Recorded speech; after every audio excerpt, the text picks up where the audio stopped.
It's a great night for high school football in Wintersville, Ohio. Hi, everybody. Mike Anthony and Jerry Capisi at Kettlewell Memorial Stadium for the Battle of the Unbeatens. It's Weirton High School and the Indian Creek Redskins, where we expect to see the football on the ground tonight with Joe Hammock of Indian Creek coming off a huge effort last week versus Lindsley, 263 yards, and, of course, Quincy Wilson on the other side of the football for Weir High, already over 1,000 for the year. What do the defenses have to do to stop these two guys? Mike, talking with John Kuzakowski, defensive coordinator for Indian Creek, they're going to spy or mirror McFarland and Jason Taliani, two inside linebackers, kind of like play man-to-man with Hammock. I mean, with Quincy. They held Quincy to 54 yards last year, which is really something. Quincy might have had the flu, who knows. On the other side, talking with Tony Fulberto, their defensive coordinator, they're going to spy Jeter, which is like man-to-man on Hammock, and Hammock is a great running back. You know, he's a journeyman-type runner. So defense is going to be the difference tonight.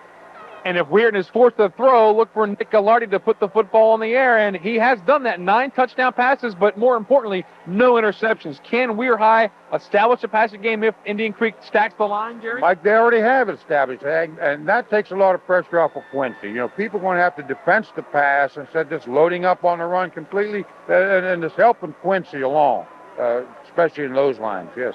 Big game tonight in terms of the playoffs. Weir High is 6-0, while these Indian Creek Redskins are 5-0. Should be a great game. Strap yourselves in. The opening kickoff in tonight. Start the lineups are coming up next on WTRF Sports.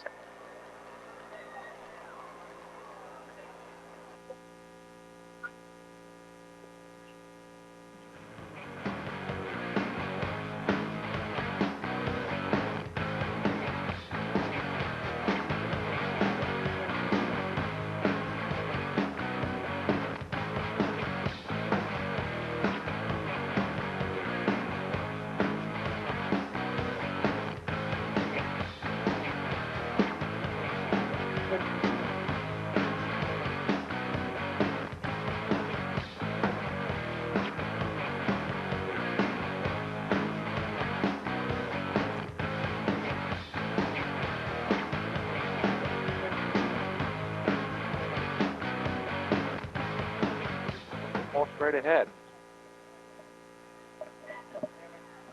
Hammock straight up the middle. He has the first down near midfield. Interesting to see Indian Creek with a new formation. And you talked to Tony Filberto before the game, and he knows just about every Indian Creek formation, maybe not this one. Mike, they ran, he said, like 16 to 20 different formations with basically just 2 or 3 plays off those formations. So they're defensing the play, the tendency, really not formations. Ball near midfield, man in motion. Taliani, and Hammock has the football off of left tackle. Bounces off Scott Cook, one of the middle backers, and is dragged down by 32, Ricky Thomas. Bounced right off Scotty Cook, a good-looking junior inside linebacker for Weir High. Defensively, they use Andre Barnaby at left end. Music's the left tackle, Klink at nose tackle. Scotty Jones, big number 77, is the right tackle. Dwayne Smith, number 30. Dante Recici and Cook inside. Robert Wade, good-looking sophomore at strong safety, number 31. Saidi Colliers. Ricky Thomas, Ryan Jeter. Defensive backfield pretty quick for the Weir Red Riders with the speed advantage tonight. That is Hammock. Still on his feet. Either left or to the right, quick off the ball, flex man with a slot, just coming off the ball, beating Weirton through the punch, and just moving the sticks. Rick Thomas Yes. So Indian Creek moving the football on the ground, which we suspected. Ball at the 41-yard line. Not quite the 40 yet as Taliani's in motion again. They run behind the motion with Hammock. Getting hard yards between the tackles. Mike, that's the 5th time in a row they run the same play.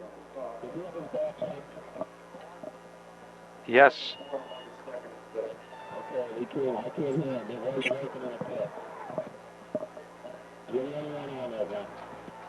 So the Creek moving the football, 2nd and 6 near the 37-yard line.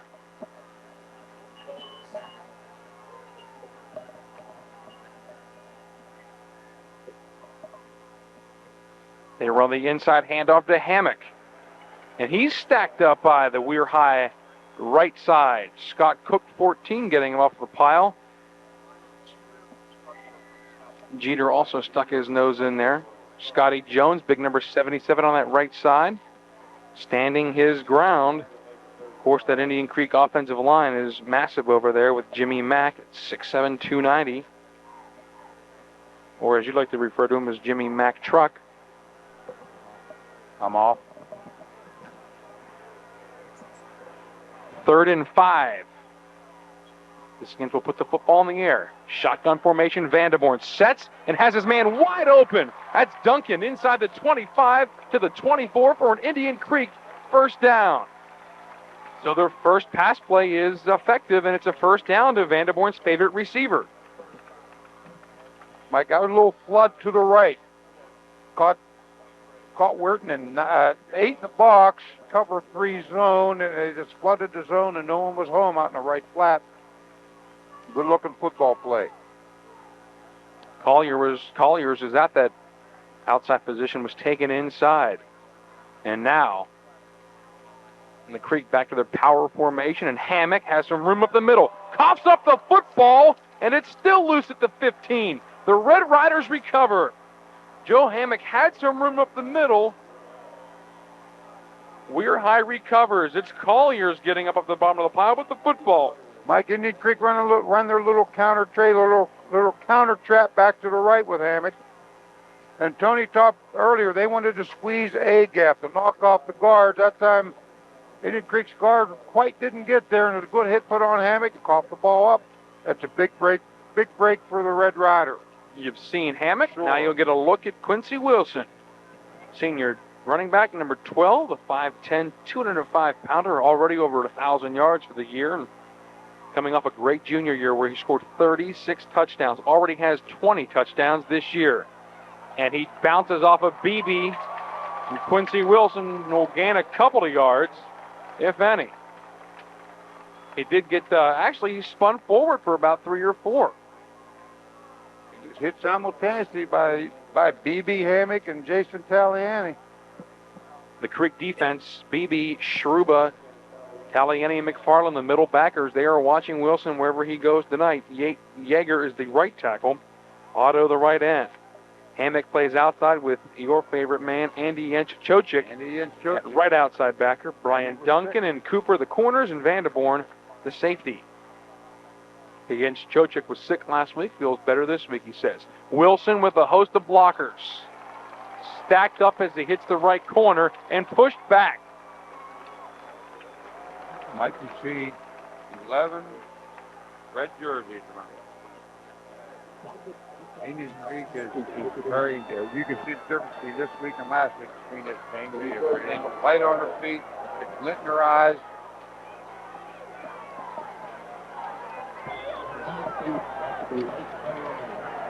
Third and 5 for Weir High.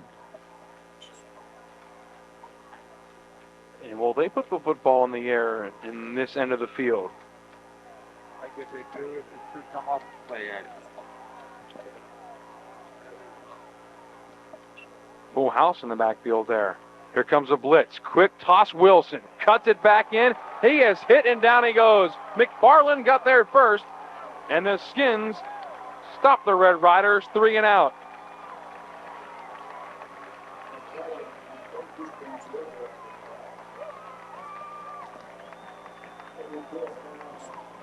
Mike, Crews have done their homework. That was their quick pitch formation. We're hitting with the quick pitch and then choke. It is.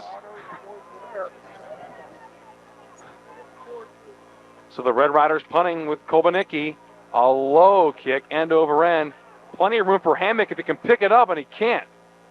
Jeter is the first man there to down it inside the 30 at about the 28-yard line. So a chance to return a punt for Hammock. Didn't get a good bounce up to him. And the Red Riders get a good roll out of it. down inside the 30, and that's a good punt. And we were talking to Wayne Neely prior to the game, Jerry, and Bobanicki was kicking some 60-yard punts, and he liked that. He said that may be one of the factors of the game.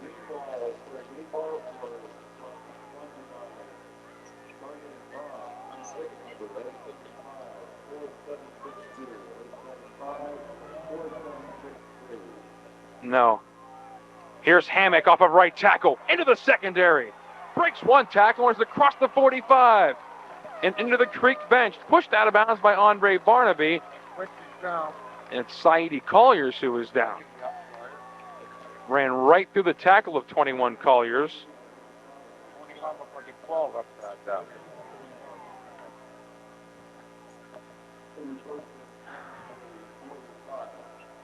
So it's a first down, and Hammock has running room this time, and that'll give him some confidence after the cough up the last time he touched the football.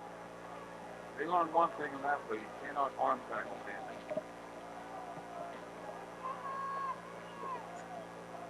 So ball in the 46. Hammock jumps and tries to go in motion, but I think the flag is going to be on Indian Creek. Doug Costain's crew working the game tonight. Mark Kerwood, Scotty Tusick, Mike Clyde.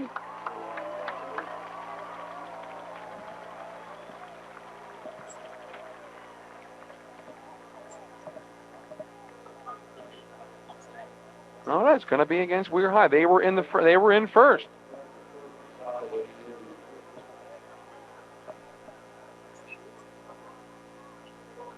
So Indian Creek with a chance on 1st and 5, just into Weir High territory. Hammock gets 3 or 4. Mike, they come right back with that lead again. That's your ball control down. They want to move the sticks with that play. That's your forte. Run the lead with Taliani, with Hammock right behind him. A couple plays earlier, Weirton realized you cannot arm tackle. Dwayne Smith, number 30, made the tackle. And now the ball is resting just outside the 45. Need about a yard for a first down on 2nd and short.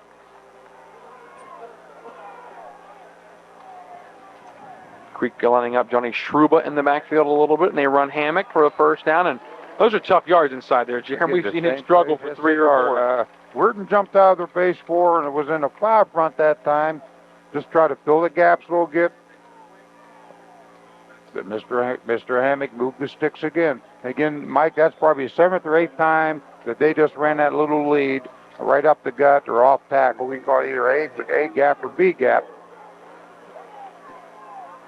Now Weir High showing 5 linemen down, and Hammock still trying to run between the tackles.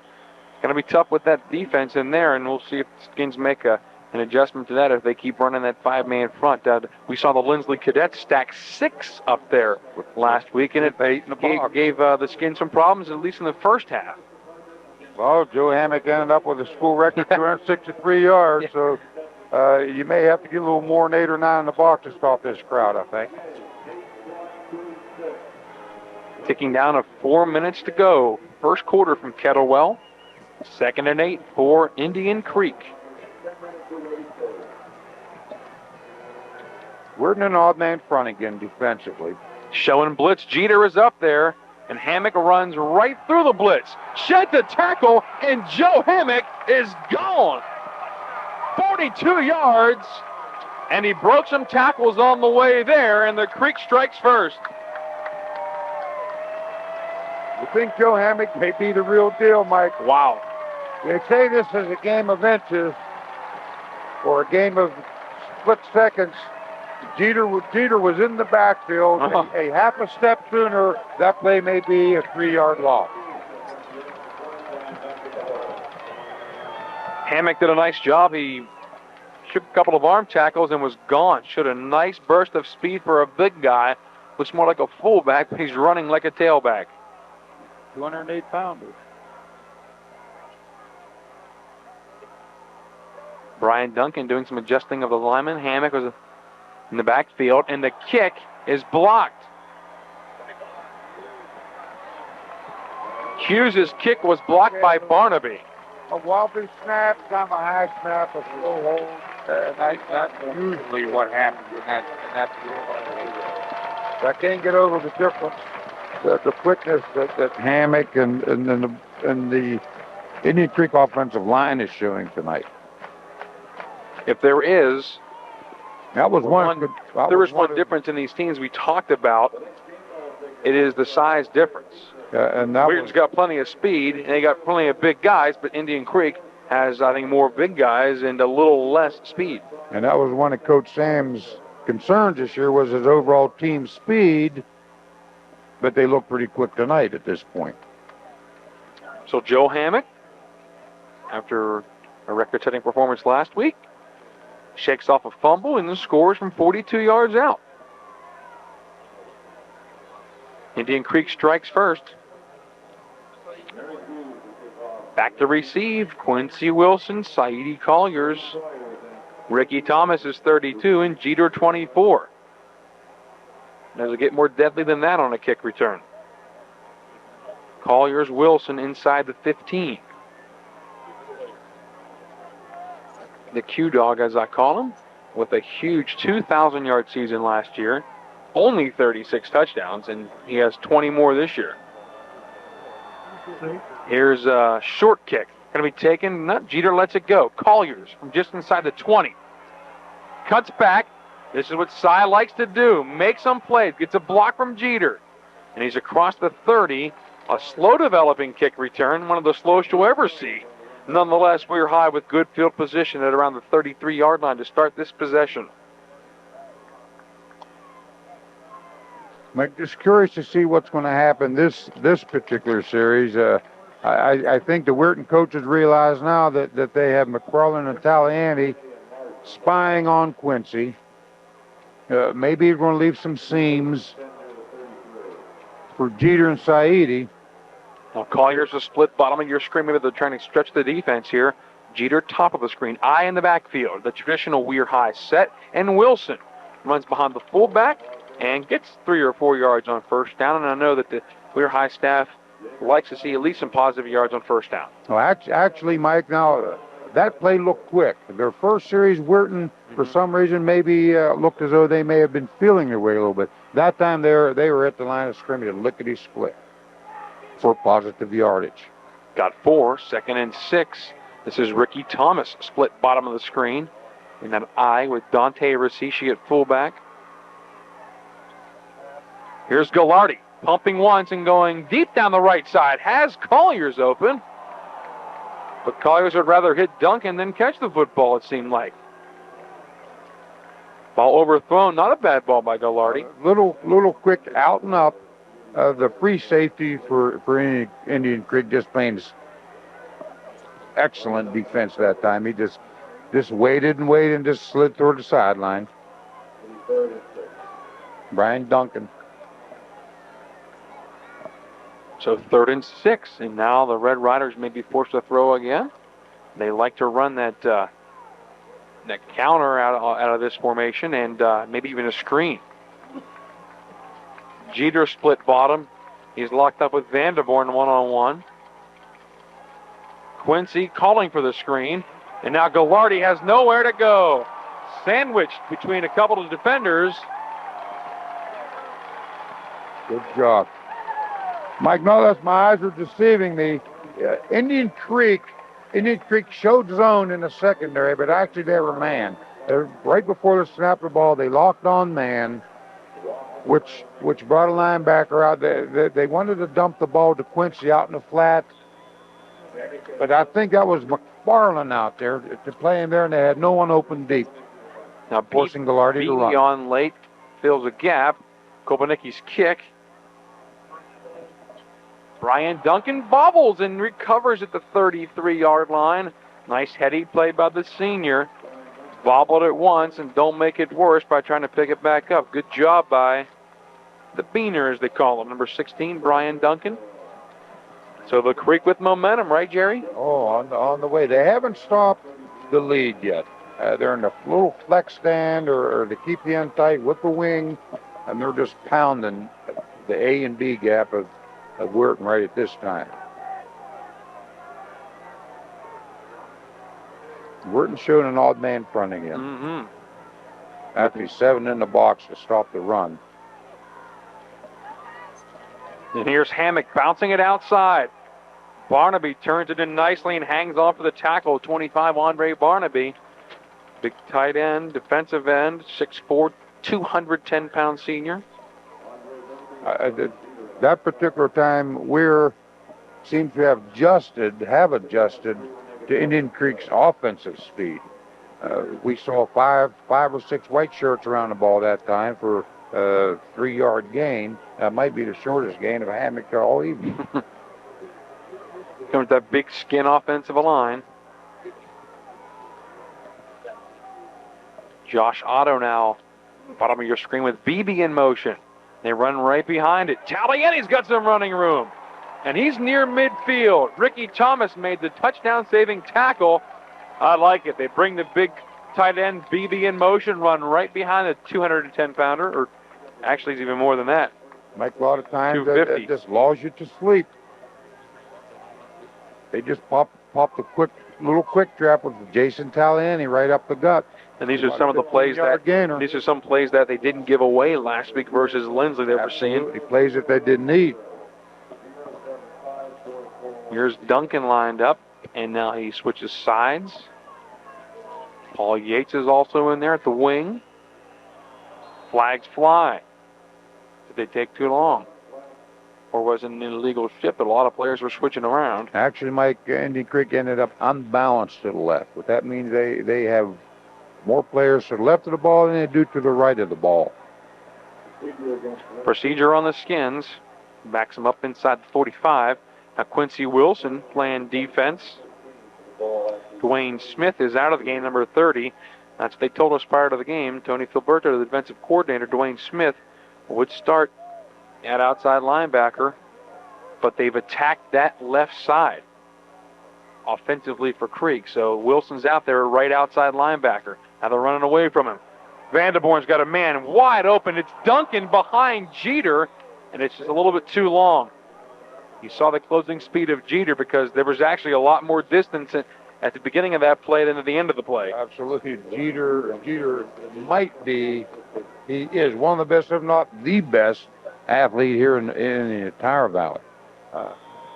Again, Jeter got caught flat-footed because of Hammock's run so far, and it was a play-action pass, and again, caught Jeter flat-footed, but he had the speed quick enough to recover. Now Wilson switched defensively to this side, at left side outside linebacker. Otto in motion, and another flag from Mike Clyde coming in from the top.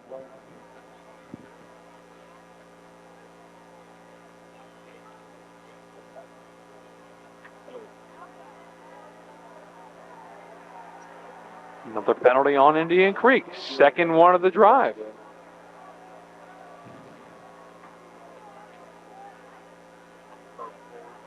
So the ball is going to be resting at around the 39-yard line. Second in a while. Have to get to the Weir High 41. Mike, this is a coach's nightmare. They hate the second and 20. It's so hard to overcome. You just don't have a 20-yard play in your play ball. Maybe Indian Creek does with split backs. Vanderborn's in the shotgun with Otto in motion.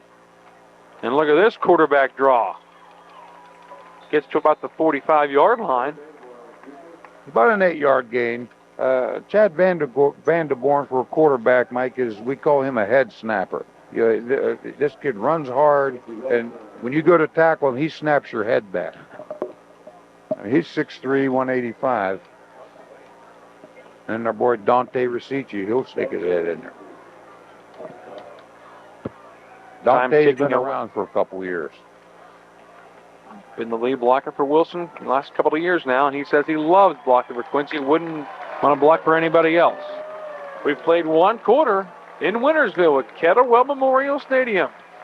The home standing Skins lead it 6-0 over Weir High. We'll be back after this on WTRF.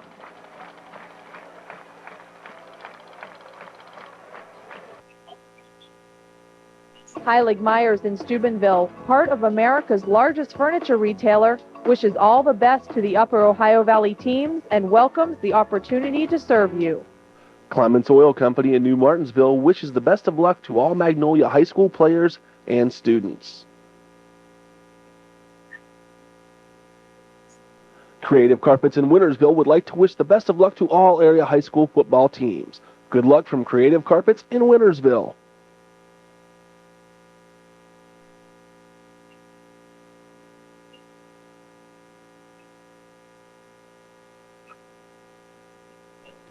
What does your future hold? How can you be prepared? Tech Prep can help. The Tech Prep Associate degree is designed to give West Virginia students the advanced academic and technical skills needed to enter and succeed in the modern workplace. Let Tech Prep prepare you for a challenging work environment.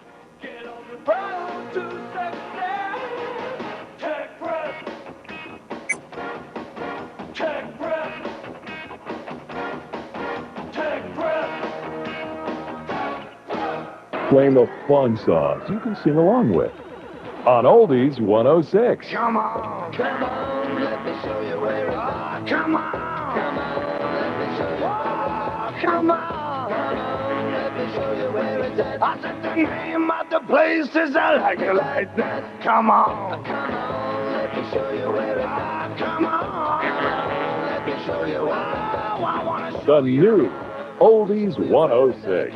the name of the place is I like it like that.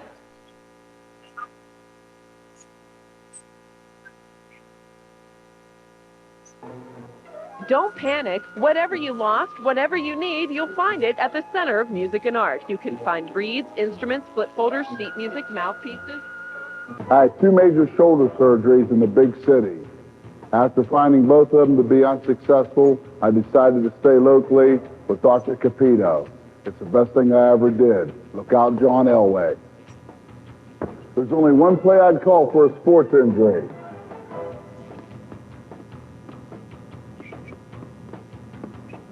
It'll work every time, 6 points.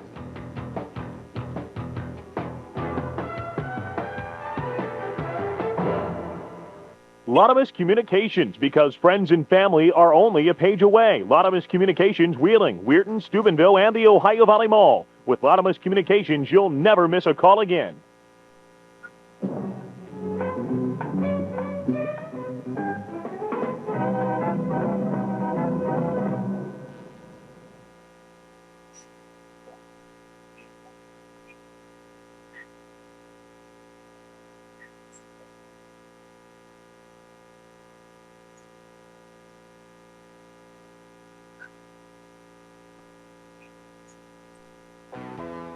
What car buyers want is the best price around. At the gas showroom, the best deals are found. On a car, truck, or van, Mike Guess is the man. No one can make deals like the gas showroom can. Where mother knows best, a mother knows gas. And welcome back. Mike Anthony, Jerry Capisi in Wintersville as the undefeated Indian Creek Redskins have a 6-0 lead after one quarter, which has been totally dominated by Indian Creek. They actually fumbled once on a drive, but Hammock made a 42-yard run. He is almost 100 yards in one quarter right now, and Quincy Wilson is the story of the game. Well, not right now, though. He only has 11 yards after one quarter. They held him to 54 yards last year. Weirton showing blitz, and Vanderborn runs out of there. Zips it across the middle, but behind Yates. Saidi Collier's defending on the play. Tough ball to throw back across your body. Almost made the completion. Mike, we saw this play last week. He called a boot, or most coaches call it a waggle. It's an off-a play action pass. He booted to the right and just running receivers back through the zone. And Chad just threw it behind his receiver. This is a blessing for Weirton. The first time they stopped them this evening. As you mentioned earlier, Hammock has 99 yards rushing the first quarter. And if you're keeping score, it's 99-11 for people who are keeping score between Wilson and Hammock. But Whistles it's early. Blow. Yeah, it is very early. Whistles blow on the snap back to Vanderborn. Is it another Indian Creek penalty? What do we have? Doug Costain coming in, Mark Kerwood.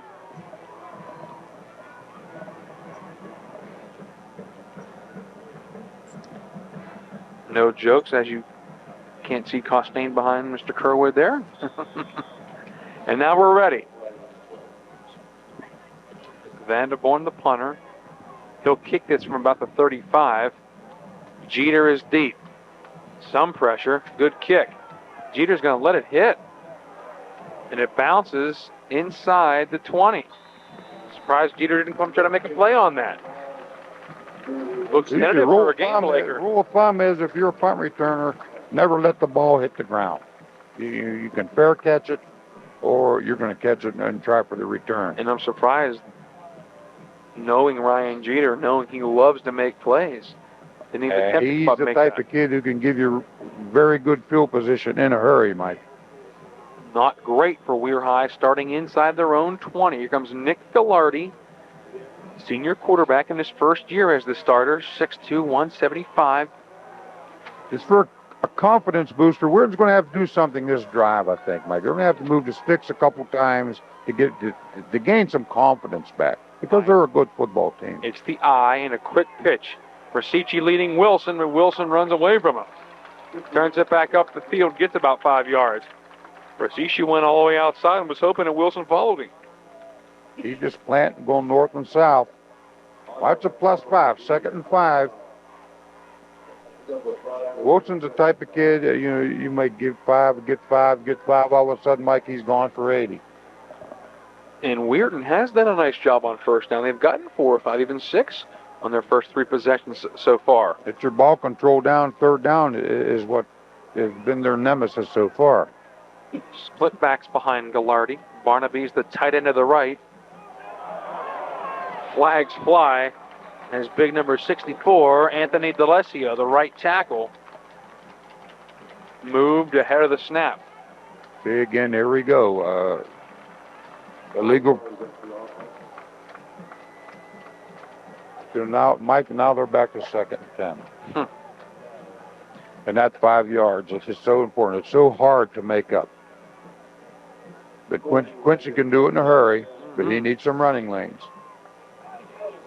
Huge crowd on hand here in Wintersville tonight. They've come to see the running back's performance so far. Joe Hammock has been the man with 99 first quarter yards. Wilson under 20. Here's Ghilardi straight back. Good play action fake. Now he pumps, lofts it down the middle. It's a jump ball that Duncan knocks down. Dangerous pass. Although Jeter and Colliers were down there, and those guys can jump, but dangerous pass nonetheless. Duncan defending. Mike, Nick threw that off of his back leg. If he could have got his feet planted and threw that ball, it could have been 6. So it brings up a 3rd and 10. Are you a little surprised of the play call on 2nd and 10? Well, not really. Weirton had people open, but again, the pressure by Indian Creek up the middle forced Ghilardi out of the pocket and ended up throwing off his back foot and still made a throw 4 yards down the field off his back foot. Now Jeter comes out of the game. Thomas is split bottom of the screen, and Collier's top. Ghilardi is straight back. Here's a ball that's intended for Thomas. Overthrown. That's good defense by Chad Vanderborn. That was out and up. Ghilardi threw a football before the receiver Thomas made his break. Vanderborn was right with him, and a good D by the big 6'3" corner. And that might be the part of Chad Vanderborn's game that gets him to the next level. Chad shows some athleticism there, right there. They run that little fade or a little out and up, and Chad had excellent position. Kolbanicki back to punt. We've seen him boom one already tonight. To Duncan and Hammock are back, barring a monster punt. Skins look a good position. Here's a low return ball that Duncan lets bounce. And boy, these punt returners are playing it safe tonight, to say the least. Inside the 35, he might have lost 20 to 25 yards by letting that thing roll. If he runs up and catches that, he might have been well inside the 50. But again, the rule of thumb, coaches teach, don't let the ball hit the ground. And they're playing it close to the vest a little bit tonight, Mike. Ball at the 35 for the Indian Creek Redskins, and slinging Sam Pornsaglio, the veteran mentor who didn't seem nervous at all prior to the game. Sam's been here before. Sam's just a relaxed guy. There's Taliani in motion. Vanderborn, quick toss to Hammock. Jeter coming strong, missed the tackle in the backfield. That's what Jeter does so great, Mike. His athleticism, he's so quick in there. He forces Hammock to do something that he's not ready to do. He had to plant, come north and south, and the inside Weird defense stopped him for a no gain. Yeah, Scott Cook was standing there waiting. Well, the last time that Jeter dove into the backfield, Hammock went 42 yards. He was a half a step too late that time. Game of inches. Hammock running right behind Shruba and Taliani. Colliers comes up and sticks his hat in there. Initial hit. Now they're back. They're by back. Jones, I think, that and lead. Cook.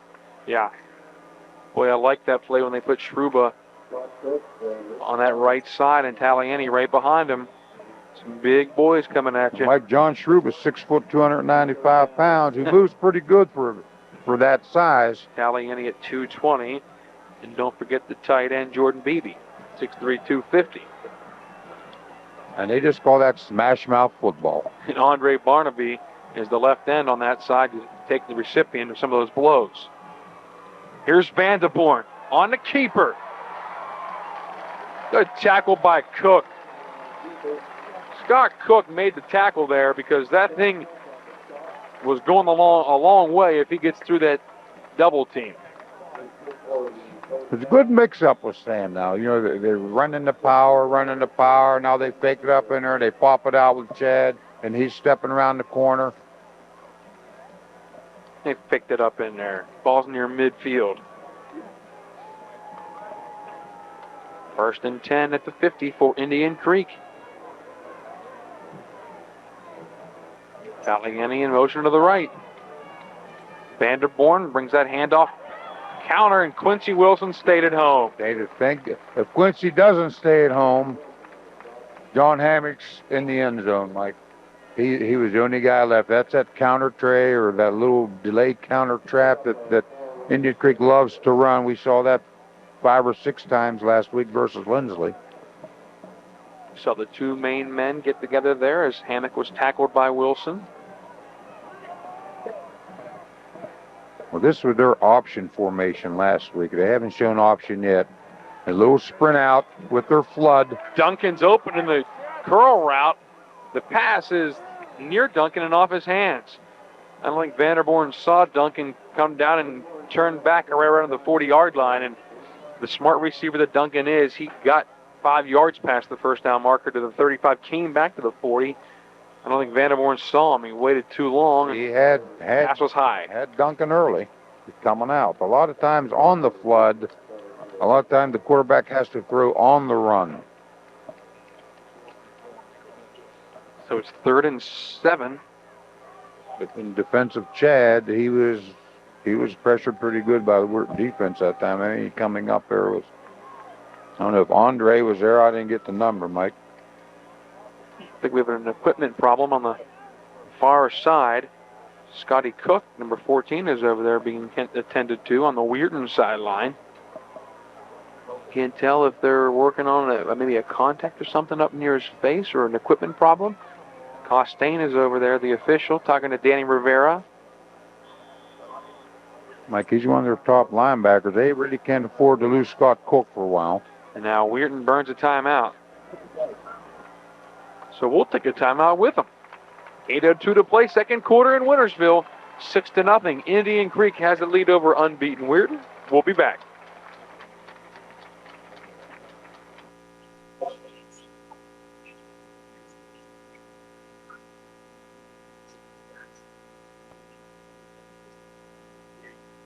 Saletti, Nogay, and McCune would like to wish both area teams good luck in tonight's game. Saletti, Nogay, and McCune, your full-service personal injury law office. Well, car buyer's wall is the best price around. At the gas showroom, the best deals are down. On a car, truck, or van, Mike Guess is the man. No one can make deals like the gas showroom can. Where mother loves best, a mother loves gas. Strolling with you down memory lane, 1430 AM, WEIR, your memory station. I found my thrill on Blueberry Hill. On Blueberry Hill. When I find you. With the original hits of the 40s, 50s, and 60s, 1430 AM, WEIR. Call Rehab Plus for one-on-one hands-on physical therapy treatment. Next to Sun TV Tri-State Plaza in Steubenville, call 740-264-0772. Provincial Gardens has apartments and townhouses for rent just 1 block from Main Street. Or Monroe Manor has townhouses in a beautiful country setting. Call 264-2411.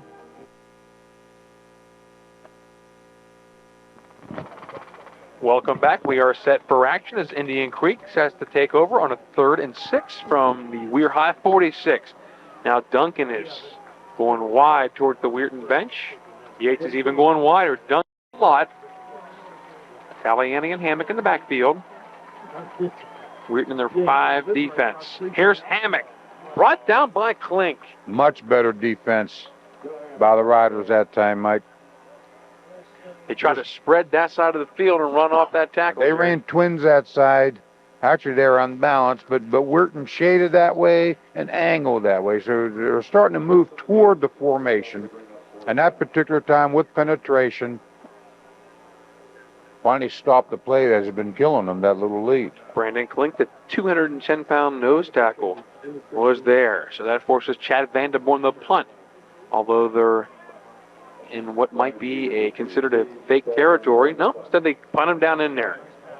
Jeter's going to catch this one from his 6. Makes a couple of moves and is going nowhere. See a flag, Mike, but have no idea why. Well, I think it was a block in the back. We'll see. There was only one blocker there and about 5 Redskins, and was that maybe Andy Janchocic might have been clipped that time. Number 32, our boy Andy. You've been dying to say that name. And this is going to be bad for Weirton, folks. This thing is going inside the 5.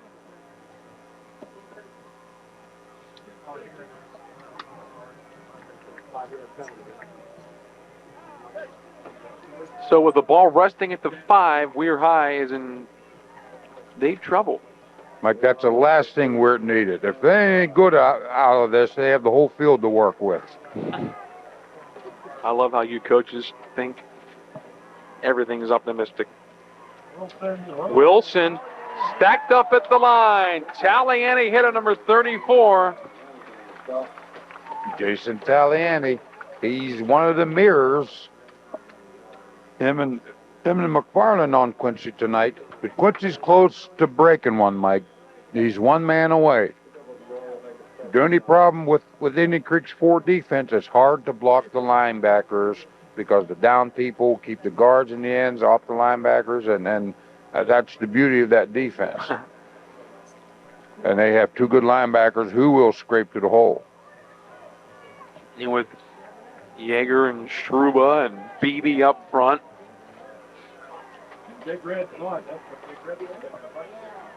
45 John Otto at right end. They're big. Here's a quick hitch to Jeter, and look out, folks. Jeter's got breakaway speed, corralled at the 25, and moves the pile across the 30. Finally, Weir High gets some running room and gets one of their best athletes the ball in the open field. And Mike, that could be a blessing in disguise for Weirton. If they start doing this, if they can complete another 1 or 2 of these, that's going to force Indian Creek to loosen up a little bit, respect the pass, and obviously that's going to make Quincy's endeavors a little easier. So they're having trouble on the ground right now. They're going to have to do something in the air to loosen up the Indian Creek defense, who's turning the screws down right now. Jeter goes out for a blow, and Rick Thomas is in, top of your screen. Pitch to Wilson. Got a great block from Thomas. But Wilson isn't going too far. Got about 6. Well, wow, what a block by Ricky Thomas. That was down on Andy and Chocic, and the first thing to hit the ground was the back of Andy's pads. One of the best blocks I've seen in a number of years. The Red Riders showing some life of getting out the shadow of their own goalpost. They started this drive on the 5. They're across the 35 now. Mike, and believe it or not, one block like that can pick the whole team up. You know, they get fired up and you get a little taste of blood, and things start happening in positive manner. Gilardi hands to Wilson. Met at the line, but surges forward. You rarely see Wilson get stopped at the line of scrimmage or behind the line, and that time he was stopped at the line, but he ends up with a 3 or 4 yard gain. And that extra effort gave them their ball control down 3rd and 1 instead of a 3rd and 4. They're now 3rd and 1 because of Quincy's strong leg drive. Now Jeter out, Thomas back in. Now he's coming near the press box side. Split bottom of the screen on 3rd and 1. I wonder who. Here come the Skins. Rosici gets the football. Gets the first down, too. Wilson just took that play off. Mike, that was about a 4 yard about a 4 yard gain. If you notice Weirton's line, they cut their splits down to nothing. They were toe to toe, and they were saying, Indian Creek, here we come. Double tights, toe to toe. They gave it to Dante, and he picked up 4 yards. He only needed 1. The blitzers, I think, almost ran by Rosici, not thinking he would have the football. He was close. He was close to breaking that for longer yardage. So we're high, trying to keep this drive alive. It started at their own 5 yard line. Collier's in motion. Wilson again. Gets 3 or 4 yards on first down. It's Chocic and Otto on the stop. Mike, this is a nice drive. They're on schedule. It's 2nd and 6. They're 4 yards at the clip. I know the Weirton fans aren't used to this. They're used to seeing 40 yards at the clip, but they're playing Indian Creek tonight, also an undefeated football team. So they're on schedule. They should be happy with what they're seeing right now. And it's good to see Weirton being patient. Down on the road, and they're still sticking to their game plan. Hard to do. A lot of emotion riding. One back set with trips. Look at Collier's. They fake it, and Gilardi has some running room. Hammock closes nicely. Rosici left the block, and Hammock and Taliani were there to suck up Gilardi, but he gets across the 50, which brings up a 3rd and 3. Little wrinkle. They fake the Colliers, trying to stretch defenses. Well, they know that Sam and his staff scout them, and everything's done by computers, Mike, and they run this reverse with Collier so many times, and they show the reverse instead of giving it to Saidi. Nick kept it and picked up a few yards. Matter of fact, they ran that for about 40 yards last week at Beaver Local. Wilson breaks it up the middle into the secondary. See you later. Bye-bye. Wilson goes 48 yards, and there it was in the middle of the field after he breaks the tackle. Like we said earlier, they were on schedule. You'll be happy with your 4 yard runs. And the last series, he was 1 man away from breaking a big one.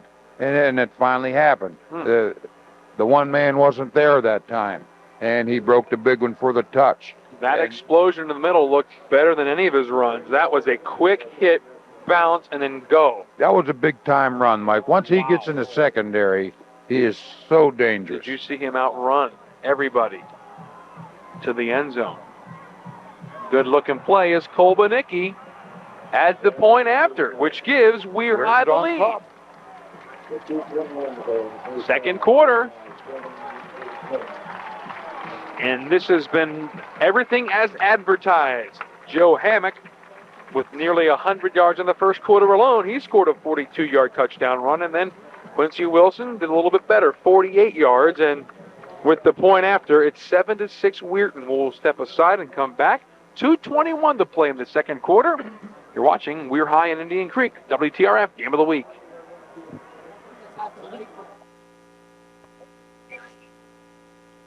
This is a great time to improve the beauty and comfort of your home with replacement windows from Quality Aluminum Products in Payton City. Quality Aluminum Products has custom-made windows to fit any opening. They're so easy to operate and clean, maintenance-free, no painting, no staining. You'll be amazed at the year-round energy efficiency of their low-E glass windows.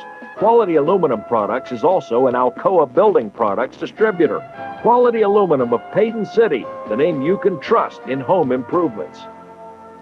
Strolling with you down memory lane, 1430 AM, WEIR, your memory station. I found my thrill on Blueberry Hill. On Blueberry Hill. When I saw you. With the original hits of the 40s, 50s, and 60s, 1430 AM, WEIR. What does your future hold? How can you be prepared? Tech Prep can help. The Tech Prep Associate degree is designed to give West Virginia students the advanced academic and technical skills needed to enter and succeed in the modern workplace. Let Tech Prep prepare you for a challenging work environment.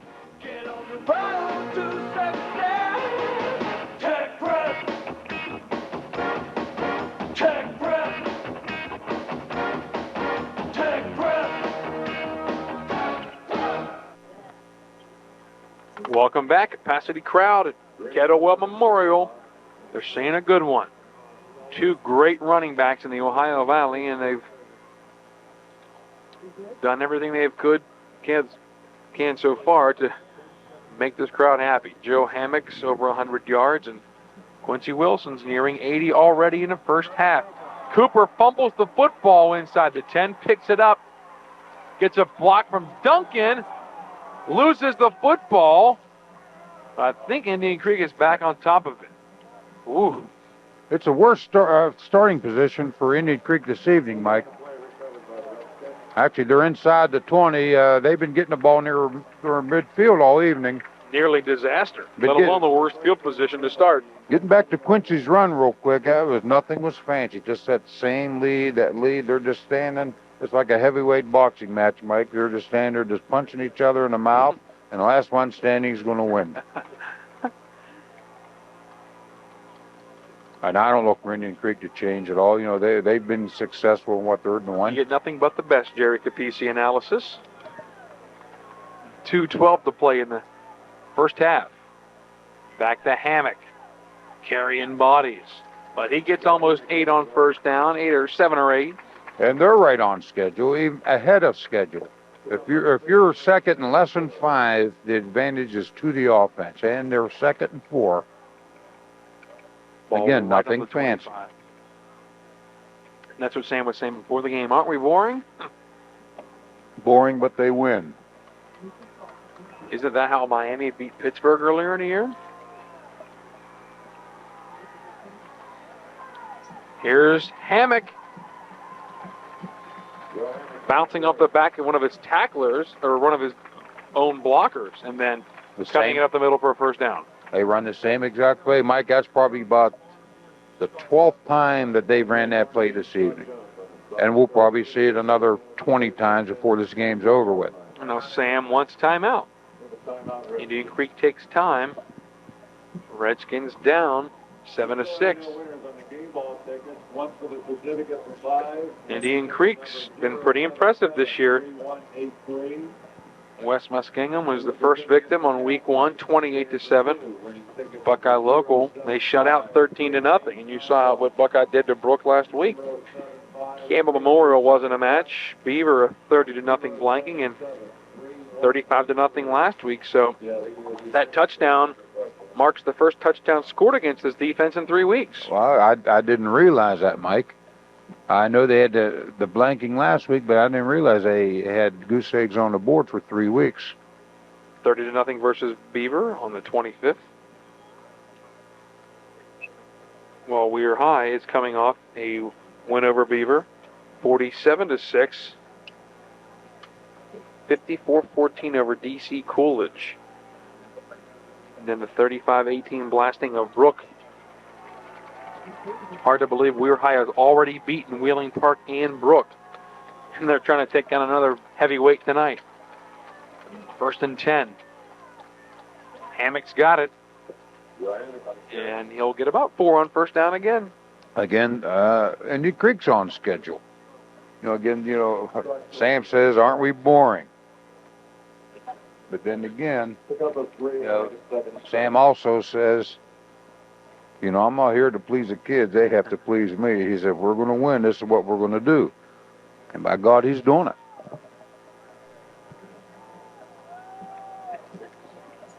32 years of coaching football, and unbalanced not left, much has Mike. changed with Sam, and not going to. Van de Born being pursued, gets a nice block by Taliani. Ricky Thomas throws him out of bounds. Mike, that's the play, the complimentary play or the sister play off of the dive or the lead that they've been running 12, 13, 15 times already, where Van de Born just pops it out and steps out around the corner all by himself. We saw Van de Born run that against Lindley last week successfully. There's a shot of Sam. Again, with Weirton have to complete a pass to loosen Indian Creek's defense up, this play is equivalent to that. That will loosen up Weirton's defense. Van der Born rolling. Pressured by Smith, and he throws it away. He just dumped it that time. Backside pressure. Dwayne Smith pressured him.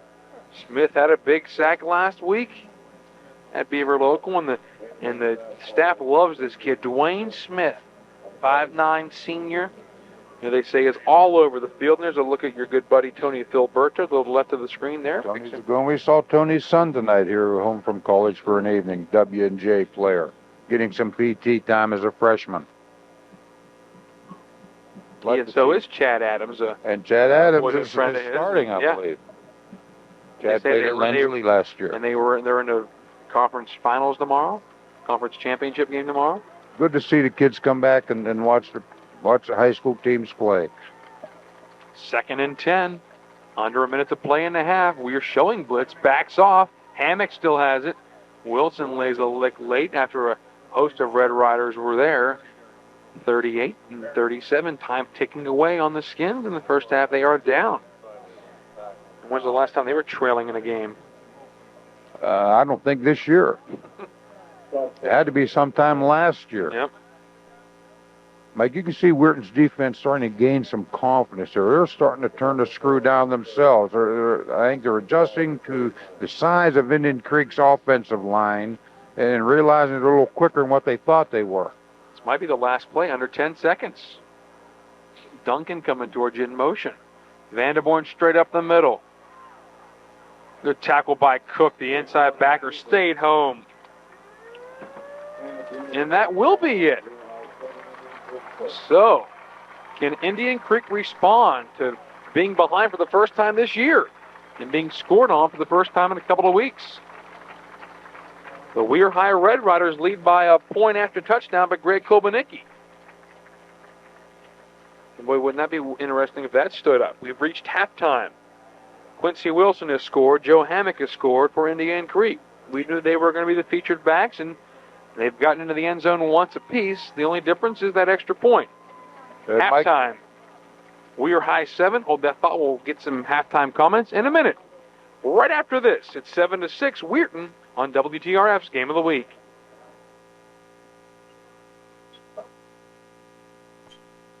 Heilig Myers in Steubenville, part of America's largest furniture retailer, wishes all the best to the Upper Ohio Valley teams and welcomes the opportunity to serve you.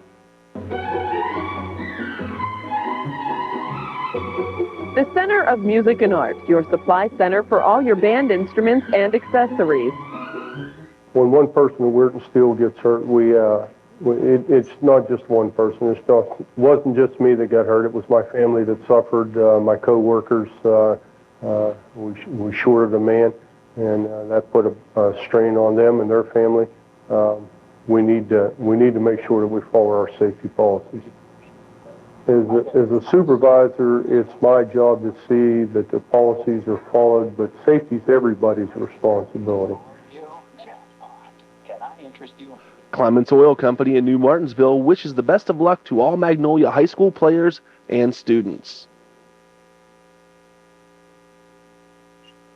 Claim a fun song you can sing along with. On Oldies 106. Come on, let me show you where it is.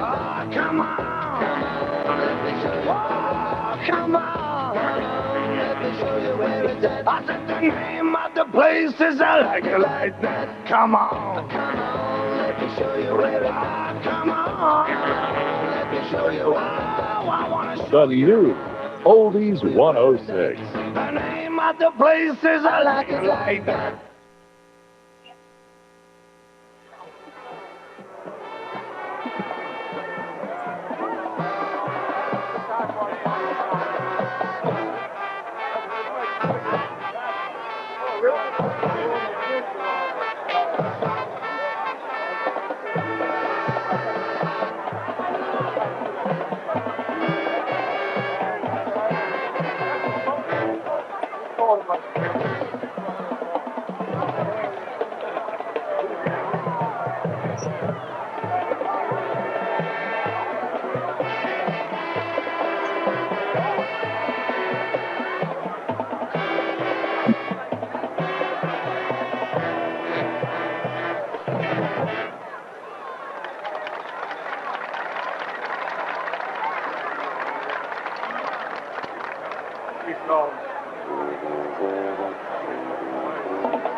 Lotimus Communications, because friends and family are only a page away. Lotimus Communications, Wheeling, Weirton, Steubenville, and the Ohio Valley Mall. With Lotimus Communications, you'll never miss a call again.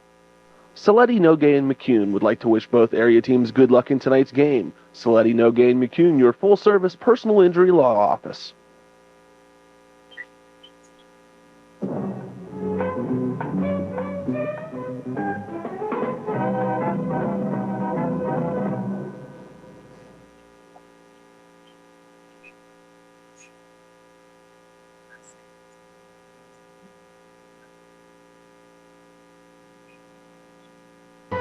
Hi, I'm Bud Billiard, head football coach at Brook High School. 1990, this kick enabled us to have a perfect season. The kicker had been injured prior to this game, and the service of Dr. Charles Capito enabled him to come back and do the kick and consequently win the game for us. Dr. Capito has helped so many of our athletes, and in this case, it helped us to a perfect season and a state championship. Dr. Capito helped our kids, and he'll help yours. Call Rehab Plus for one-on-one hands-on physical therapy treatment. Next to Sun TV Tri-State Plaza in Steubenville, call 740-264-0772. Creative Carpets in Wintersville would like to wish the best of luck to all area high school football teams. Good luck from Creative Carpets in Wintersville.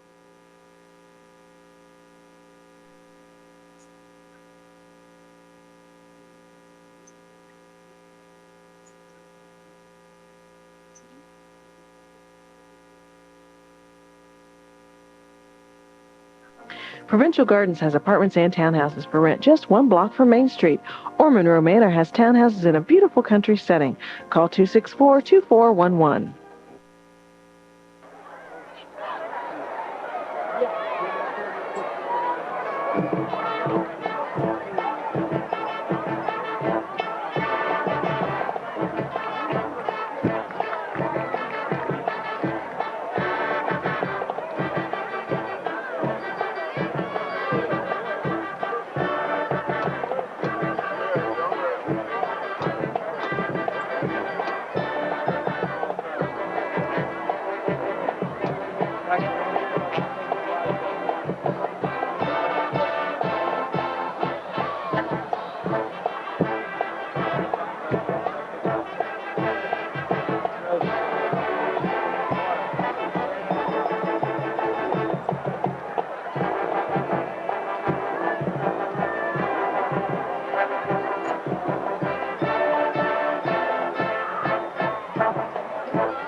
What does your future hold? How can you be prepared? Tech Prep can help. The Tech Prep Associate degree is designed to give West Virginia students the advanced academic and technical skills needed to enter and succeed in the modern workplace.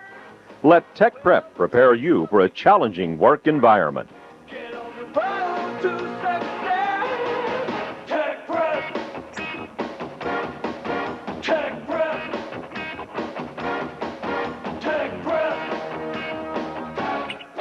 Strolling with you down memory lane, 1430 AM, WEIR, your memory station. I found my thrill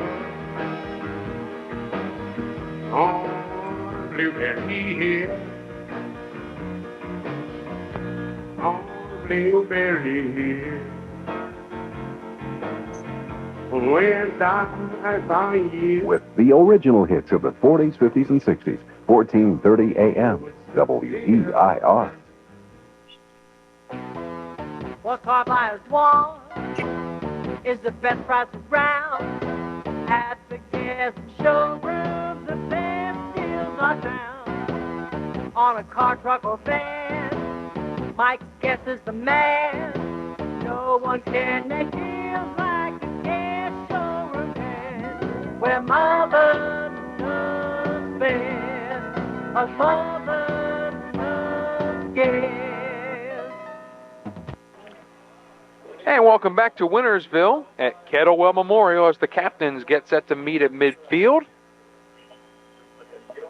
7-6, the Weir High Red Riders enjoy a lead as we get set for the third quarter. Welcome back. It's Mike Anthony and the Pooch, Jerry Capisi, and get some first half thoughts from you, Mr. Capisi. 7-6, Weir High leading. Creek a little shell shock, do you think? Well, no, I don't think so. Just because right before the half, instead of them going for the score, they ran out the clock. 7-6 at one point. I know Coos and Sam are going to go back and go back and just do what they've been doing. And Quincy, he's starting to catch up a little bit, Mike. Uncharacteristically, he only has 9 carries for 76 yards. So Weirton knows that they're playing a football team tonight. Joe Hammock, on the other hand, has 21 carries and nearly 130 yards. He's been the workhorse for Indian Creek, and we knew that coming into the game as Doug Costain has the captains out there for a mighty long time.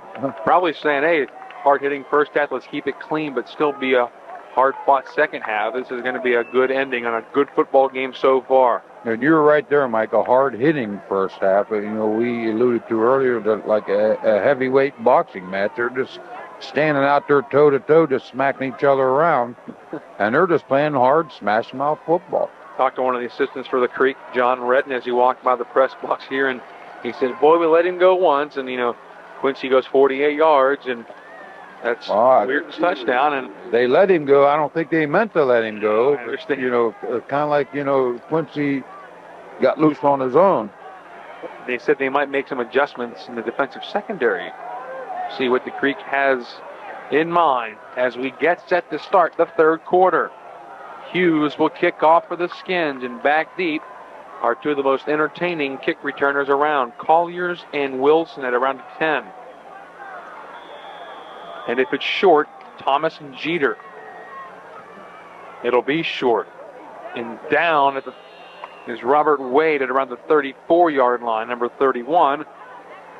Took the ball on the knee, so that's where Weirton will start, and you see Indian Creek not even giving the return man a chance for Weirton to break something. They don't want to give the big one or make him earn it. Let him drive 65, 80 yards for that touch. It's an average starting position, Mike, 34, 35-yard line. Needless to say, we won't see a Weir High kick return tonight. But probably not. If we do, then it's a mistake. We'll see if Weirton can stay on schedule as far as gaining 4 to 5 yards on first down. Gallardi, they run a quick pitch to Jeter with one blocker in front, clink, and Jeter nearly breaks 3 guys. Ball was loose as he was fighting for extra yardage. It's still loose underneath the pile. There's Jeter and then about 3 Redskins. Did Jeter get it back? Looked like the Creek may have come up with the ball. No. Wow, Jeter got that thing back. He split 3 defenders, but in his attempt to gain more yardage, was hit from behind. Got his own fumble back, so Weirton trying to break a big play early nearly is a disaster. Actually, Mike, they tried to strip that ball. We're in ahead of schedule, 2nd and 2. Ball on the 43 with Dante Ricci at fullback and Quincy Wilson running hard off of right tackle.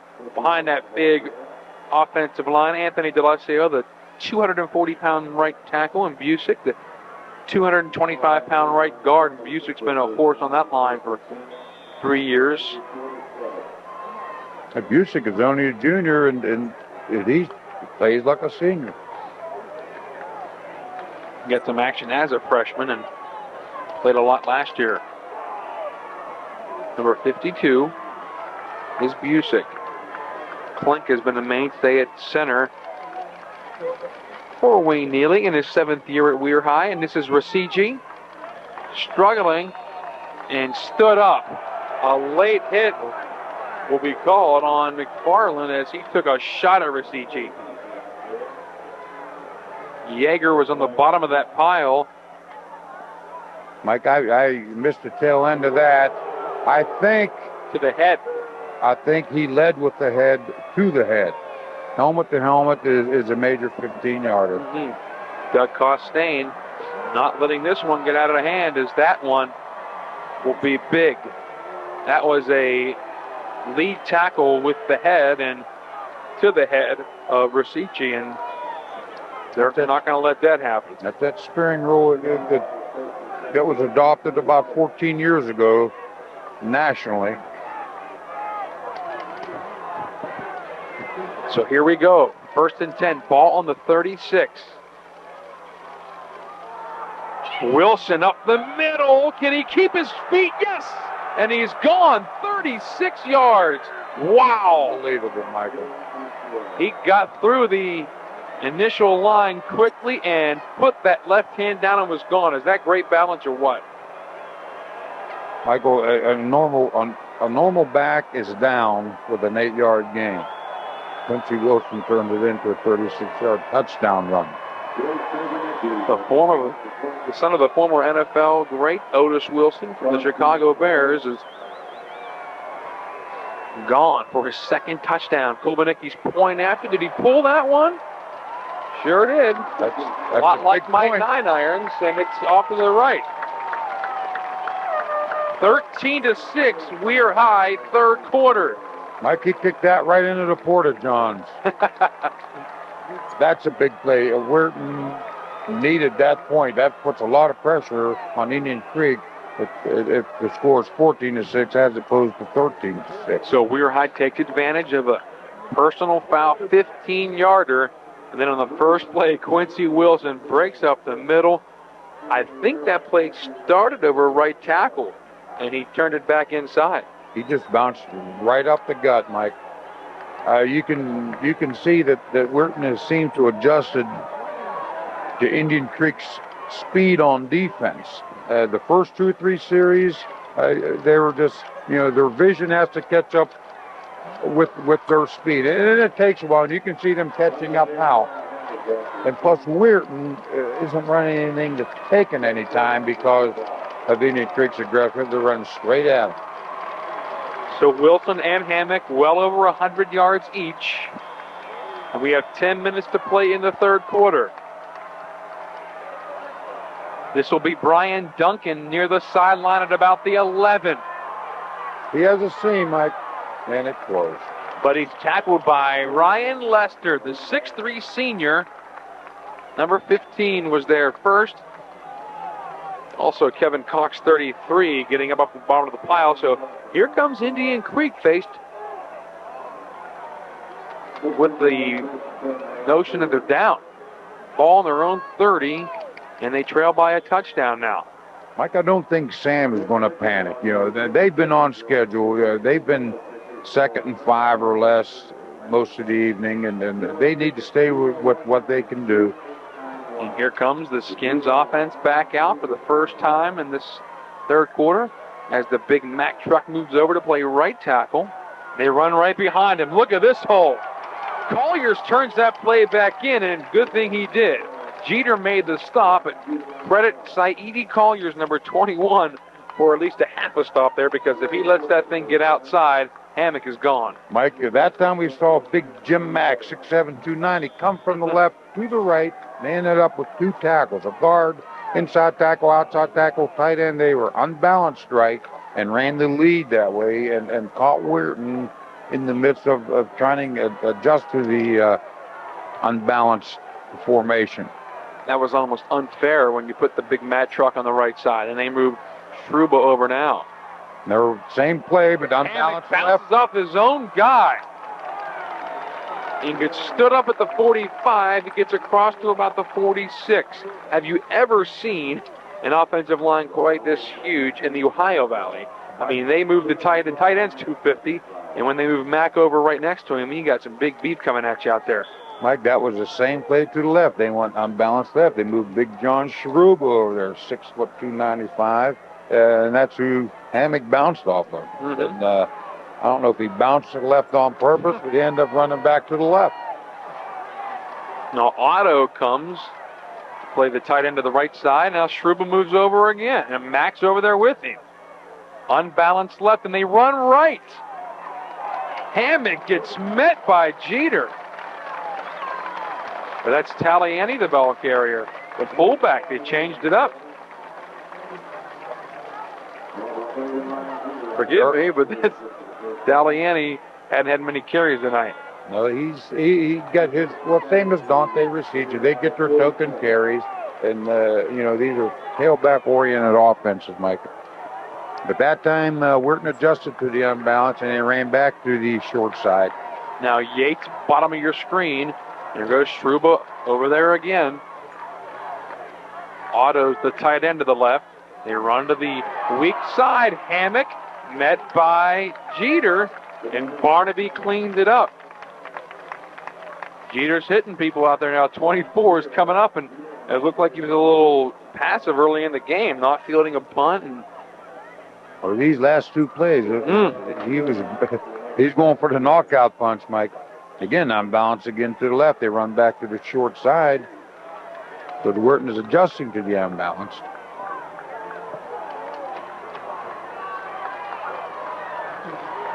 There's Schruba again. He'll be over there with Beebe and Mack. And they run right behind those guys. And Hammock was tripped up at the line. There was some room over there. And with those big mooses over there blocking, there's going to be room. And I think he just tripped on the back of one of his feet. Mike, he's running right behind 6', 295, 6'7", 290. I mean, these 2 kids block the sun. I mean, where they line up, you know, the field's dark. 3rd and about 1.5 yards at the 39-yard line.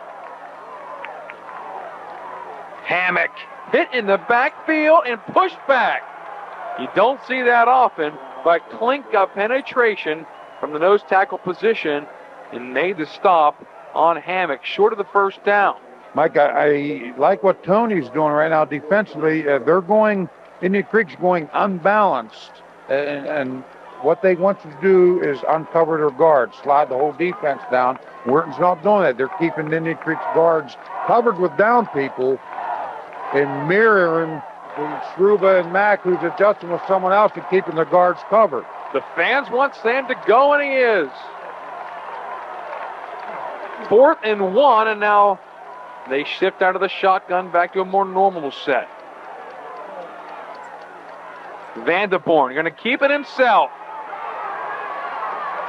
Got the first down inside the 35. The old draw it up in the dirt, take the snap and run, a la Dave Caesar and Magnolia. Quarterback sweep. Basically, that's all it was. A single wing play. And if you watch WTRF tomorrow at 4:30, you'll see the Magnolia Blue Eagles run that about 15 to 20 times with their quarterback, Derek Bubba Caesar.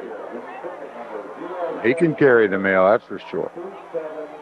Circle that play, a big fourth down conversion for the Skins as they keep their drive alive. This, a big momentum building drive possibly. They're inside the 35. And they've done a lot of shifting. This might have been a halftime adjustment, something they've worked on through the week but haven't showed it in the first half. Hammock carrying guys for 8 yards. Mike, they're right on schedule. And now they're second and short. And right now they're dictating to Weirton what they want to do. What a great game. Hard-hitting defenses. You know who's getting the ball offensively. It's just a matter of making big plays. Quincy Wilson has just made one more big play than Joe Hammock. Two well-coached teams, Mike. You know, I like what both teams are doing on both sides of the ball. They're fundamentally sound. There's the big Mack truck moving over to play right tackle. Hammock to the left side. Jeter there, second man. 14, Cook was there first. Boy, Scott Cook has played a good game from his middle linebacker position. They love him. He's only a junior, 5'11", nearly 190. Mike, they found something to the short side of the offensive set. Their last few times they were unbalanced right, and they would run left, unbalanced left, and they were going to the right. Short side of the formation. Give credit to the coaches up here in the box from Indian Creek. Here's an unbalanced line right. Vanderboom with plenty of room. Jones with pressure. It's completed to Yates down near the 15. Threw back across his body, and Yates is pumped.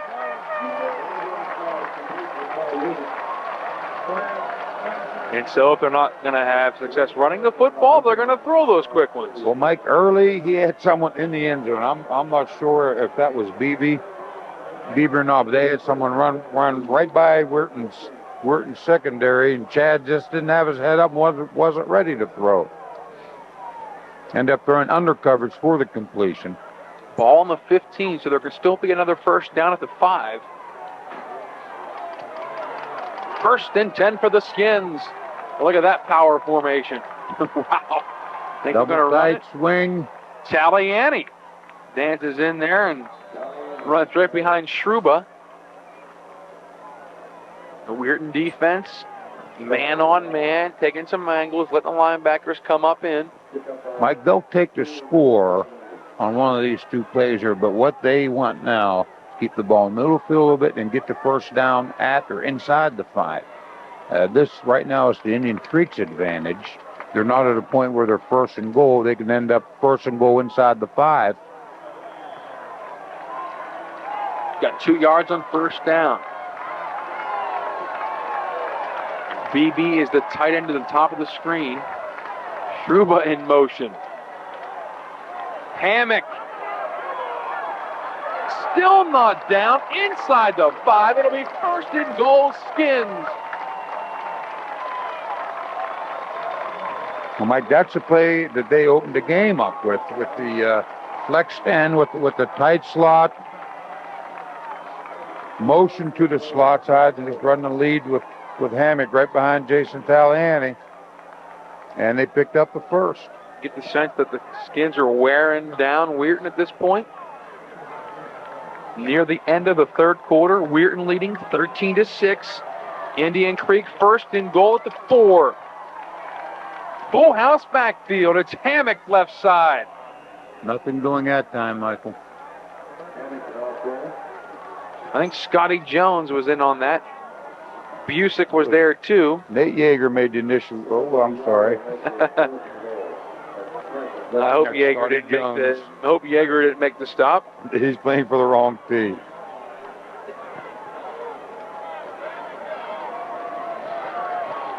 Second and goal, no gain. Here comes Paul Yates back in. Some Indian Creek fans on the sidelines. This home side wants a touchdown right here.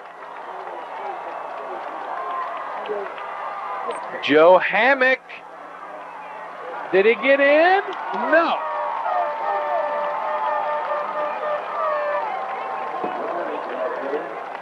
Got down to the 1, so it's going to be about 3rd and 1.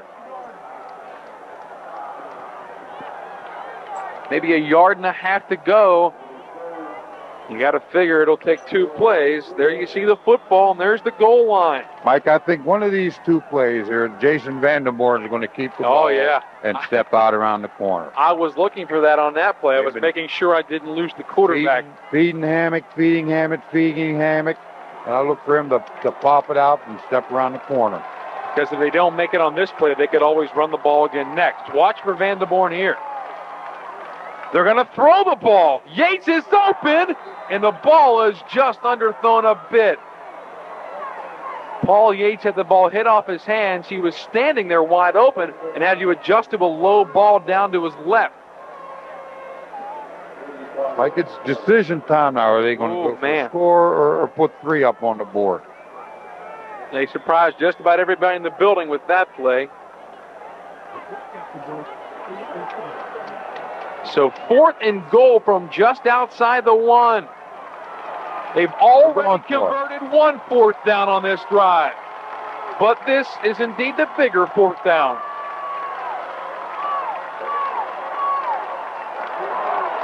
And I think that the Skins are going to be a little bit closer. The Riders a little over anxious there. Mike, a lot of times you like to teach your quarterback down here in your red zone, little voice inflection. You change your tempo, and the defense is used to hearing a certain rhythmic cadence, and a little voice inflection. That happens a lot. Tony Filberto and Danny Enich and the staff from Weir High up there pleading with their kids. This is just inside the 1. 4th and goal. Vandenborn's got it on a rollout. Back at the 10, throws it. Incomplete. Scott Cook knocks it down. Nearly a right in the press box. No one agrees with that call. 2 straight passes from the 1-yard line. Wow. And Weirton takes over again in the shadow of their own goalpost. Wow. Mike, they're probably going with the odds, but the way they've been running that lead and squeezing and getting the pile moving, maybe they could have got it in the design. Who knows? Long way to go in this one with 1:38. We're going nuts here, Mike, but if he'd have scored and completed it, that'd have been the best call in the county, So, will it make any Indian Creek fans happy if you say Weirton has the ball on their own foot line?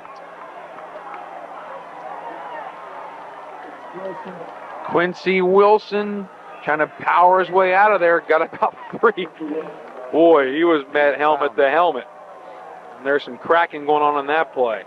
It's so important for Weirton to move the sticks here so they don't have to find another end zone and give the Creek another point-blank shot at the goal. Got a couple of yards, so they've got some breathing room out around the 4. Still, the Creek is just going to bring the house. Weirton wouldn't dare throw down here, would they? You never know. Gallardi has thrown 9 TD tosses without a pick this year. Indian Creek's man-to-man. Quincy Wilson bounces it and brought down by Cooper. That's the first down that they needed, Mike. He almost went the distance. Oh. And it looked like if he kept going up the middle, he might have had room. Ran right into Cooper. And now a flag is thrown late. Do we have something unsportsmanlike? Wilson burst through the middle again, Jerry, and Cooper made a great open field tackle. Not many guys can make those open field tackles on the cue. Cooper's a good football player, Mike, and like you said, not too many people can tackle Quincy Wilson in the secondary. Another like on Indian Creek. And that's a way to get it out of their own end. This is going to make Sam livid. Sam is going. Someone's going to pay for this. And although not showing it, as you see Doug Costain pumping a first down, the ball's at the 35. And just minutes ago, the ball was inside their own 1. They've gotten 35 yards, and 15 of those because of an ill-advised late hit. Maybe some talking going on after the play. So Gallardi hands to Wilson, who buries one tackler, but then the Skins bury him. There's some hitting going on now. Oh, my. I'm glad I'm not playing. John Otto, 45, took the brunt of that. and he's playing with a bandaged left hand. He's the first guy that Wilson rammed, and then the rest of the Skins defense got there. Taliani and McFarland, and when you start standing running backs up for those linebackers, whoa. And Mike, John Otto's going to be around for a couple of years. He's a 6 foot, 200-pound sophomore, and he plays big. It's tough to push a sophomore into a varsity game like this. You know, this kid plays big. Indian Creek does have more underclassmen that play. The Red Riders very senior laden. And we've played 3 quarters on the WTRF High School Football Game of the Week. It's been a great one for 3 quarters. 12 minutes to play in regulation. We're high with the football and the lead, 13-6. We'll be back after this. Playing the fun songs you can sing along with on Oldies 106. Come on, let me show you where you are. Come on, let me show you. Oh, come on, let me show you where it's at. I said the name of the place is I like it like that. Come on, let me show you where it's at. Come on, let me show you. Oh, I want to show The new Oldies 106. the name of the place is I like it like that. Hi, this is Rich Donnelly, third base coach of the Florida Marlins. You know, it's been a while since Roberta and I and the kids have left the Ohio Valley. But there are a few things that we miss, like DJ's delicious ribs and going to high school football. Speaking of athletics, we had 2 sons with serious knee injuries, and Dr. Charles Capito performed successful surgery on both of them, and they're doing great. I highly recommend that if you have any athletic injuries in your family, that you take them to Dr. Charles Capito, Steel Valley Sports Medicine. This is a great time to improve the beauty and comfort of your home with replacement windows from Quality Aluminum Products in Payton City. Quality Aluminum Products has custom-made windows to fit any opening. They're so easy to operate and clean, maintenance-free, no painting, no staining. You'll be amazed at the year-round energy efficiency of their low-E glass windows. Quality Aluminum Products is also an Alcoa Building Products distributor. Quality Aluminum of Payton City, the name you can trust in home improvements. And welcome back. We've billed this as the battle of the running backs, Quincy Wilson and Joe Hammock. They have produced. Wilson with both of Weirton's touchdowns and 135 yards through 3 quarters. Hammock with more impressive yardage with 170 plus, but just the 1 touchdown. And Indian Creek trails 13-6 as we start the 3rd quarter. Here's a quick hitch that is incomplete to Jeter. Mike, that was close to this game being tied. They ran that play earlier, and Jeter was loose. Went back to it again. The ball was just a little in front of Jeter, and didn't want to stick his hand out there and get popped. Normally, you know, coaches are creatures of habit, Mike, and they know that. They scout, they scout themselves. That's Weirton's split back set. That's her quick pitch, hand back, and dive formation. And Indian Creek knows that. Then they come up with a little stand-up, little hitch pass to Jeter, which almost went the other way. Now they're back to their pro eye. Nick Gallardi. Here comes McFarland. Thrown out to Wilson. Breaks 1 tackle. This is where he's dangerous in the open field. Look at Quincy just bull over Duncan. Wow. Well, thank God Duncan got in front of him to stop it. Or he's still going. Hammock nearly had him for a 10-yard loss. Broke out of there, and once he gets going, that low center of gravity a la Barry Sanders bowling over people. That was Walter Payton-esque. The thing about Quincy, he has that knack. Right before he makes contact, Mike, he accelerates. If you notice that when he runs, he accelerates right before he makes contact. Looks like his thighs hit shoulder pads in the helmet of the defender, and he runs right over him. A couple of weeks ago in the Brook game, Quincy Wilson ran right through Kirk Ferroli of Brook High School. Kirk received a concussion on the play, didn't even realize it, played the next week, a little dizzy, and sat last week. So Quincy's laying some lumber. Nothing to be ashamed of, Mike, because Quincy has run over hundreds of people in the life. And Kirk Ferroli's a great all-around football player, Brook. But it's 1st and 10 here, about the 47-yard line for the Weir Red Riders with the football and the lead. Quincy Wilson, run them till you stop them, right, Coach Capisi? Hey, Right. You run the same play over and over till they make an adjustment to stop it, and then that leaves something else open. It's funny how you see that in a lot of fourth quarters in high school football. But that particular time, Indian Creek stopped it. They're behind schedule, 2nd and 9. So Weirton's going to have to do something out of character to get back on schedule. So to get back on schedule, I'm talking about 3rd and 3 or less. And here comes Colliers to the bottom of the screen. Double covered. They throw out of this position a lot. Split backs.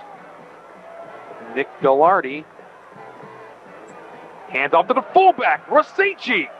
Going to be real close to the first down, depending on the spot. Good call, I like it. Great call. And I'm not sure that might have been an audible. They saw Indian Creek in the cover 2. So that's like a 4-deep umbrella. That leaves 6 in the box. When you see that, you want to run the football. And Hammock is switching helmets with someone. I think he has an equipment problem, and he switched with one of his buddies. Now Brad Kessel trying to help out. Mike, that was a huge first down, believe it or not. With 10 and a half minutes to go in this game, a huge first down. I didn't like the call because it went for a first down. I liked it for the fact that we haven't seen Rosici, and that quick hitter get on the first down. Here's Wilson, student body right, breaks a tackle, spins out of another one, and Vandermoor's got a hold of him. Mike, it took 3 guys to get him down that time. Looks like the Q-Dog is getting a little stronger as the game goes along. A cool evening, Mike. It's a cool evening. He's not perspiring that much, and he's a strong kid anyway. But Chad Vandermoor, he gets your hands on you, and you're going to go down also. It took a little while to get Quincy down, but Chad had him, and he was down. He is a DB that plays defensive back like he should play, not as a quarterback. And he's a fine quarterback, but he puts on a different face when he's on defense, that's for sure. I'm sure so much sometimes Sam wants him to cool it some of the times. Rosici giving Quincy a break, as you see number 12 standing at the 40, getting a blow. And that's a case where you can keep Wilson out there, keep the defense honest, but still rest him. He did not move. He got to his stance, stood there, and those are those on-field rests that tailbacks get. Right. He rested in the huddle. He rested that play. He's getting his wind back, get his legs back. And chances are we're going to see Quincy. Now it's 3rd and 3. It's a ball control down. You're going to give it to your bread and butter guy. Under 9 minutes to go. And yet Weir High is taking some time off of this fourth quarter clock. Indian Creek did it a lot the third quarter clock, but couldn't get in on the 1-yard line. Wilson off at left tackle and carries that pile forward on a 3rd and 1 for a first down by plenty. And as we saw Indian Creek control the line offensively, it looks like Weirton is now controlling the line with their football. Momentum. The Big Mo has turned. The Big Mo has turned, Michael. We saw Weirton. Indian Creek have it the first quarter of this game, and it looked like they were just unstoppable. And now Weirton has it right now in the critical part of the game. And the Creek's going to have to come up with a big stop here. Because if Weirton moves the sticks one more time, or if they score, Creek's going to have to come out of their game plan immediately. In the backfield with Quincy Wilson, gets the carry behind Rosici. Carries about 3 guys and got 3 or 4 yards. And my man McFarland and Taliani was up there. Taliani.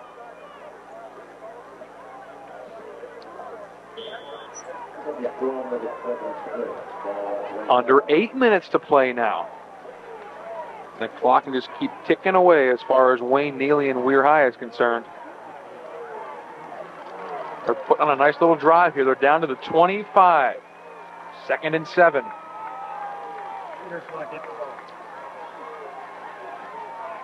Rosici stood up at the line. Down he goes. Taliani was there, and that is what you call a clinic tackling. That was called get out of here tackle. Stood him up, drove him, and pushed him back. A little different look defensively. Basically a 4-3 look, but Creek had 5 down linemen that time, trying to stop this surge that Weirton's doing. And 3rd and 5, that gets them off schedule. I think the advantage right now is Indian Creek.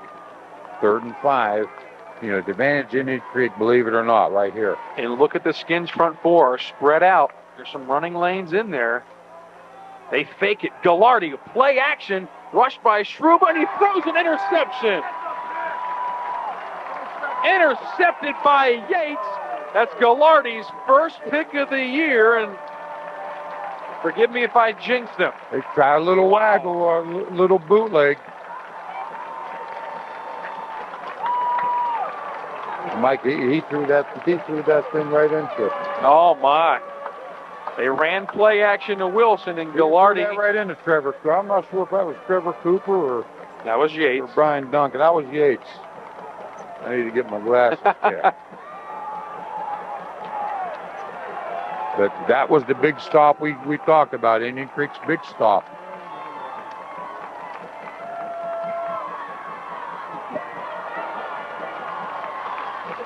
Here comes Indian Creek running the football.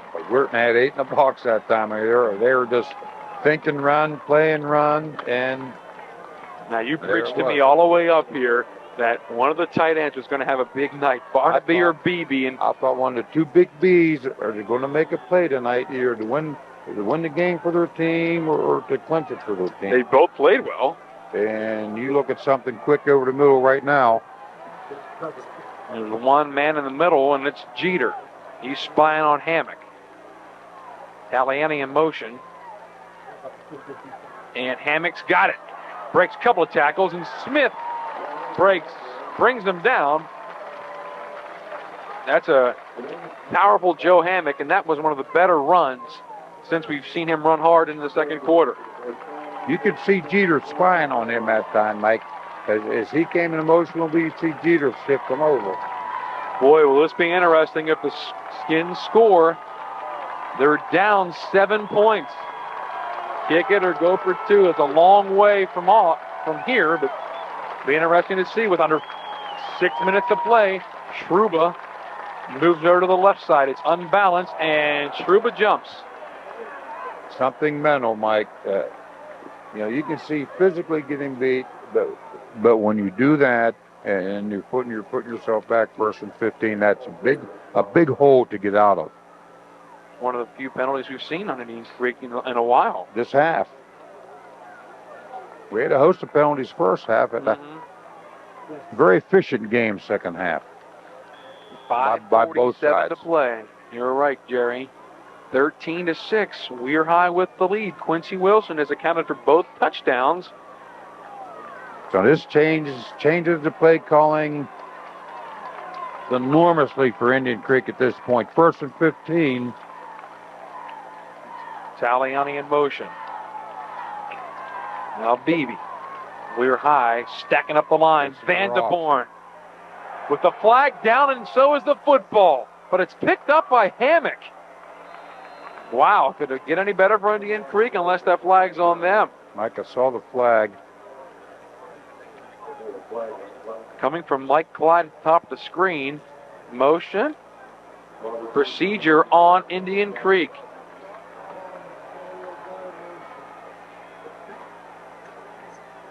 Two plays in a row, Mike. In 5:19 to play. I like the call, though. They came with the set we saw last week. They were loaded to the right. We called that their option set, which they showed last week. Doug and they showed the option. With the penalty. Back-to-back penalties have really backed up the Skins, and they had the momentum. Now, it's amazing what penalties will do to you. Mike, I don't think Indian Creek needs to throw the ball right now on this down. If they do, I think they're playing right into Weirton's hands. Well, you can see Weirton right now backed off into a nice cover 3. They're expecting to throw. 1st and 20 for Indian Creek on their own 15-yard line. Otto in motion. Vandermoor going to run the quarterback draw. Get about 4 or 5 yards, but they wanted more out of that. Yes, they did. They want to at least try to get half of it back. If you got back 2nd and 10 and then you're not too bad a shape. Let's give credit to the defensive corners for Weir High. They have not let Vanderborn get outside to get his big legs moving. He has some long strides, and we've seen him get outside all year on those plays, even the options where he just runs around the end and is gone. Mike, we alluded earlier, both these teams are well coached. They're reading their keys, or they're getting run reads by their tight ends, or come up supporting a run very quickly. Shotgun. Weir High with 5 men up front. Vanderborn going to set up the screen. Nearly picked up by Rasici. Wow. Dante. Oh, he had the end zone on his mind. That would have iced it for the Red Riders. Woo! Did he read that or what from his middle linebacker position? Kids are consoling him, but still, that was a great read by Dante. Oh, Dante, by the way, is a great student on this thing, an honor student. Good kid. He's a student of the game. Number 34, Dante Rasici, had that touchdown gift wrapped and dropped the football. So here's a 3rd and long. Call it about 19. Need to get to the 36-yard line. Weir High with a prevent. Not quite a prevent, but at least They're in the 2 cover guys two. deep. Covered 2. And Vanderborn's rolling, firing, and is it complete? No. Mike Clyde had a good angle on that one, and Yates short hopped up like a shortstop. Mike, I was actually surprised how wide open he was. With that cover 2 on. So it's 4th down, and the Skins are going to punt it away. But remember, Vanderborn is the punter. If they would think about trying a fake with 4:15 in their own zone. Mike, we're going to remember, regardless of the outcome of this game, we're going to remember 5 minutes left in the game. Indian Creek's on schedule and had back-to-back procedure penalties that put them 1st and 20. That was a big break for Weirton. Vanderborn, end over end. Weirton didn't even have anyone back to receive the punt. That's all Weirton now wants to do now is move the sticks. 4 minutes to go. 4:04 left as the Coop downs it. We'll see Wilson and Rasici now. Can better bet the Red Riders aren't going to give Indian Creek another chance to pick one off, like on the last possession. So Yates' interception doesn't turn momentum for the Skins, and Weirton is 4:04 away from knocking off another big dog. They've taken down Wheeling Park and Brook so far, and if they could add Indian Creek to a notch in their belt, wow.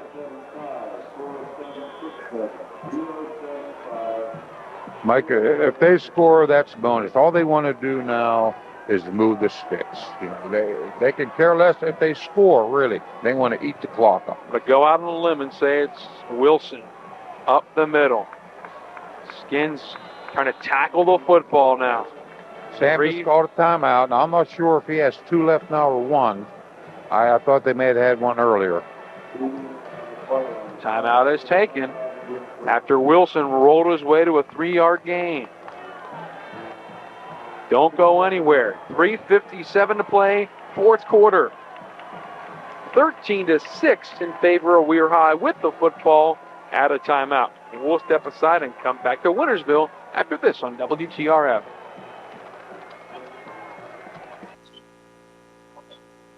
Creative Carpets in Wintersville would like to wish the best of luck to all area high school football teams. Good luck from Creative Carpets in Wintersville. Clements Oil Company in New Martinsville wishes the best of luck to all Magnolia High School players and students.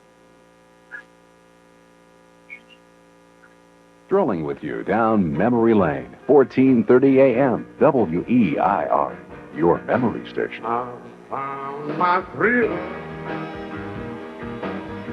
on Blueberry Hill. On Blueberry Hill. When I found you. With the original hits of the 40s, 50s, and 60s, 1430 AM, WEIR. Heilig Myers in Steubenville, part of America's largest furniture retailer, wishes all the best to the Upper Ohio Valley teams and welcomes the opportunity to serve you.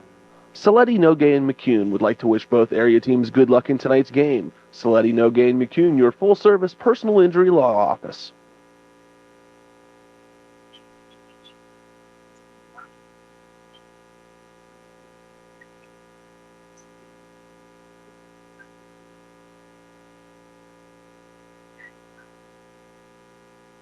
Call Rehab Plus for one-on-one hands-on physical therapy treatment. Next to Sun TV Tri-State Plaza in Steubenville, call 740-264-0772. Provincial Gardens has apartments and townhouses for rent just 1 block from Main Street. Or Monroe Manor has townhouses in a beautiful country setting. Call 264-2411.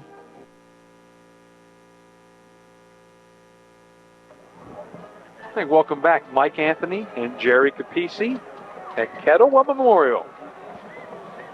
We've seen a lot of action in this fourth quarter as Weir High has the lead 13-6. Nick Gallardi threw his first interception of the year to Paul Yates, which thwarted a Weir High drive. Skins couldn't convert. Dante Recici nearly ended this thing with an interception and would have gone for a touchdown. But the big thing that's going to haunt the Skins tonight is those 2 penalties that made it 1st and 20 and took about 50% of the playbook away from Coach Bornsaglio. And now Weir High has it back after a punt, 2nd and 7. Skins need a big play defensively. Wilson breaks it outside, brought down from behind. I'm sure Coach Neely told him that timeout, boys, cover up the football. Sam's telling his boys, strip the football. Again, you're 2 well-coached teams. Cover the ball up, Will. Otto swung that big right hand on the right shoulder of Wilson.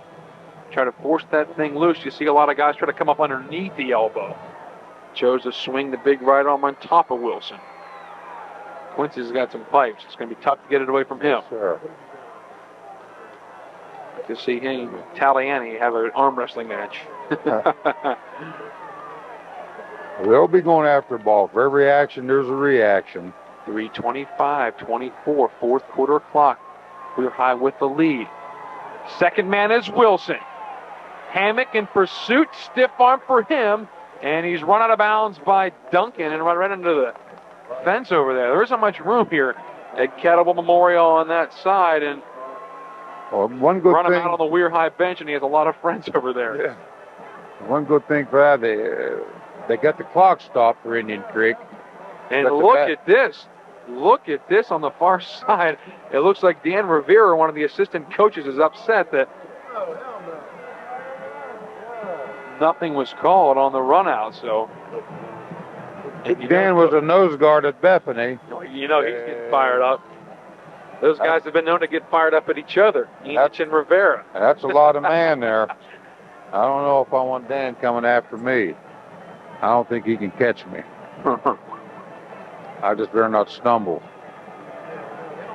So 2nd and 5 at about the 36-yard line. Good job by Hammock to string that out. Wilson, you gave him the stiff arm, and good run support by Brian Duncan. 2nd and 5. Wilson off of right tackle. Gets out of the way of another tackle. And Vanderborn goes low and gets him. A hold on the Red Riders. The big play. With 3 minutes to play. The thing is, Jerry, if Indian Creek does get the ball back, they don't have that quick strike offense, although Vanderborn possesses a great arm, and with the receiver of Duncan and Yates, the receivers like Duncan and Yates, you never know. So absolutely, Mike. It's not over till it's over. And now, not over till the fat lady sings. The big thing is they have to get the ball back, and this might help. Indian Creek knows what it's like to get penalties called against them. I think now Coos got to be thinking pass here, maybe. Wayne may want to put the ball. If I put the ball, obviously it would be something safe. But still, 2nd and 10, that's not bad. 3 minutes to play. 2:59, 2:58. Gallardi, poised, the senior, taking as much time as he can. Here's a draw to Wilson. Nearly stripped by Beebe. And boy, Indian Creek swarms to the football. Beebe closed arm. Michael Jordan coming down there pretty good. Almost stripped the ball from Quincy. Timeout to the Skins. I think they have 1 remaining after that one. It's going to be 3rd and 7. That's, again, now advantage It's not like a tennis match. Now it's advantage Indian Creek. John Retton has made his way down to the sidelines, and here's Chad Vanderborn, the quarterback, safety, and the reception from the far side, the Weir Red Rider faithful, and they're packed in up here tonight. Curious to see what Wayne's going to do. Is he going to be the riverboat gambler and maybe put the ball in the air and try to move the sticks? Or are you going to put it into the hands of the big Q? I'm sure when they threw the interception last time, Wayne was thinking, boy, I didn't give it to Quincy. Does he have enough faith in Gallardi? Would a coach go to the quarterback and say, hey, what do you think at this point? Well, you look on the far side, it's hard to find where Wayne Neely is. I think what he may be doing is, you know, if he comes out and sees a man, or I don't think it's me, if he sees a cover two at, you know, like 4 deep, you know, with two safeties, Mike, he may have a pass play called. He'll say, Nick, if you see two safeties in the middle of the field, now we're going to run Quincy on the lead or the ice. If you see cover 3, they may run that little stand up or a slant to Jeter. You know, you just don't know. But that's an option they can go. You know, they have time to talk about, and then they may have 2 plays called. Like if they see certain defense, they may go with the pass. If not, we're going to go right back to the Q man. Let's see how the Creek is lined up. All right, they're in the base 4. 3rd and 7 from just inside 40. And they're man coverage. Eye in the backfield. Quick toss, Wilson. Risici with a kick-out block, but good defense. Who else? Taliani. But, Mike, 4 down territory. They're not going to punt. You know, he got half of it. It's going to be 4th and 3. That's the old golf saying where you want a par, you just want your 2-putt. They just want 2 plays to get 8 yards there, and they've gotten 4. Here we go. The clock's still running. 2:13. I'll see them run the same thing. Weirton better hurry. The clock has been running. They don't want a penalty here. It'll be under 2 minutes when they snap the football. 4th down and 3. Watch out for a long cadence. The Creek got Weirton on it earlier. Wilson, can he get outside a hammock? Yes, he does. How about the bonus? A touchdown as the Q-Dog dives in from 34 yards out. Quincy Wilson, 34 yards in his 3rd touchdown of the night. He's unbelievable, Michael. They went on a long count, trying to draw the Skins offside, and they gave it to Quincy, and he beat Hammock to the corner and got to the end zone.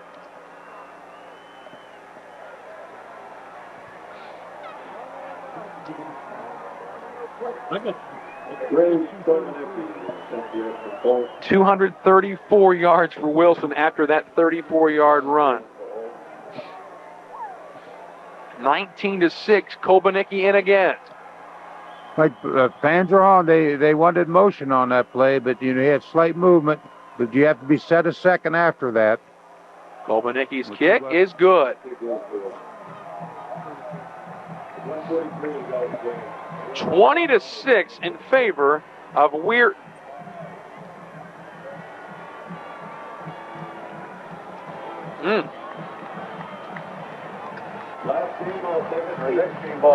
And Jerry, a friend of mine who will go unnoticed, he knows who he is, made a little wager with yours truly before the game. Not going to say about what, but I'm just going to tell my friend Don Cash that he owes me a little something after this one.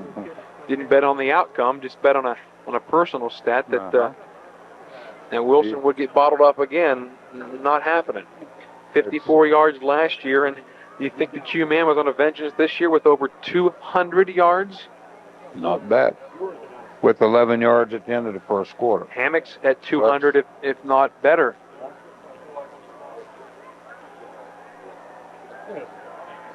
Wilson handles.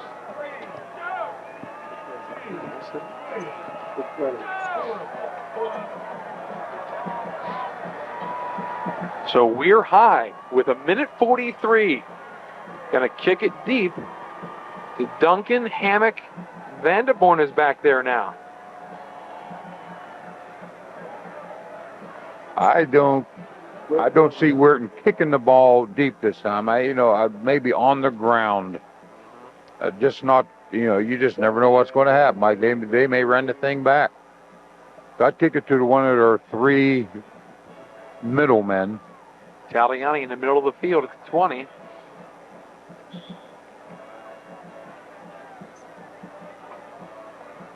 Look at this, a near onside kick. I don't think he meant to, but Weirton's going to get the football. No, when it rains, it pours. Oh, my. I don't think he meant to do that. He meant to kick it to the middle three. I think he hit it too high. That was a Mike Anthony sand wedge drop kick.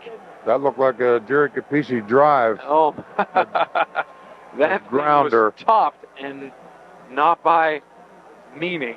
But Weir High is going to get it and kill the clock with a $1.43. That was the nail. I guess we can determine an onside kick.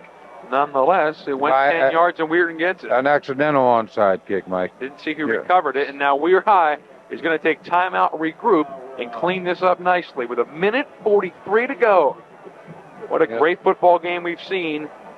And the talk all week was, can they stop Quincy Wilson again? Because Weir High will tell you they're going to run him. Can you stop him? And they bottled him up for a while there.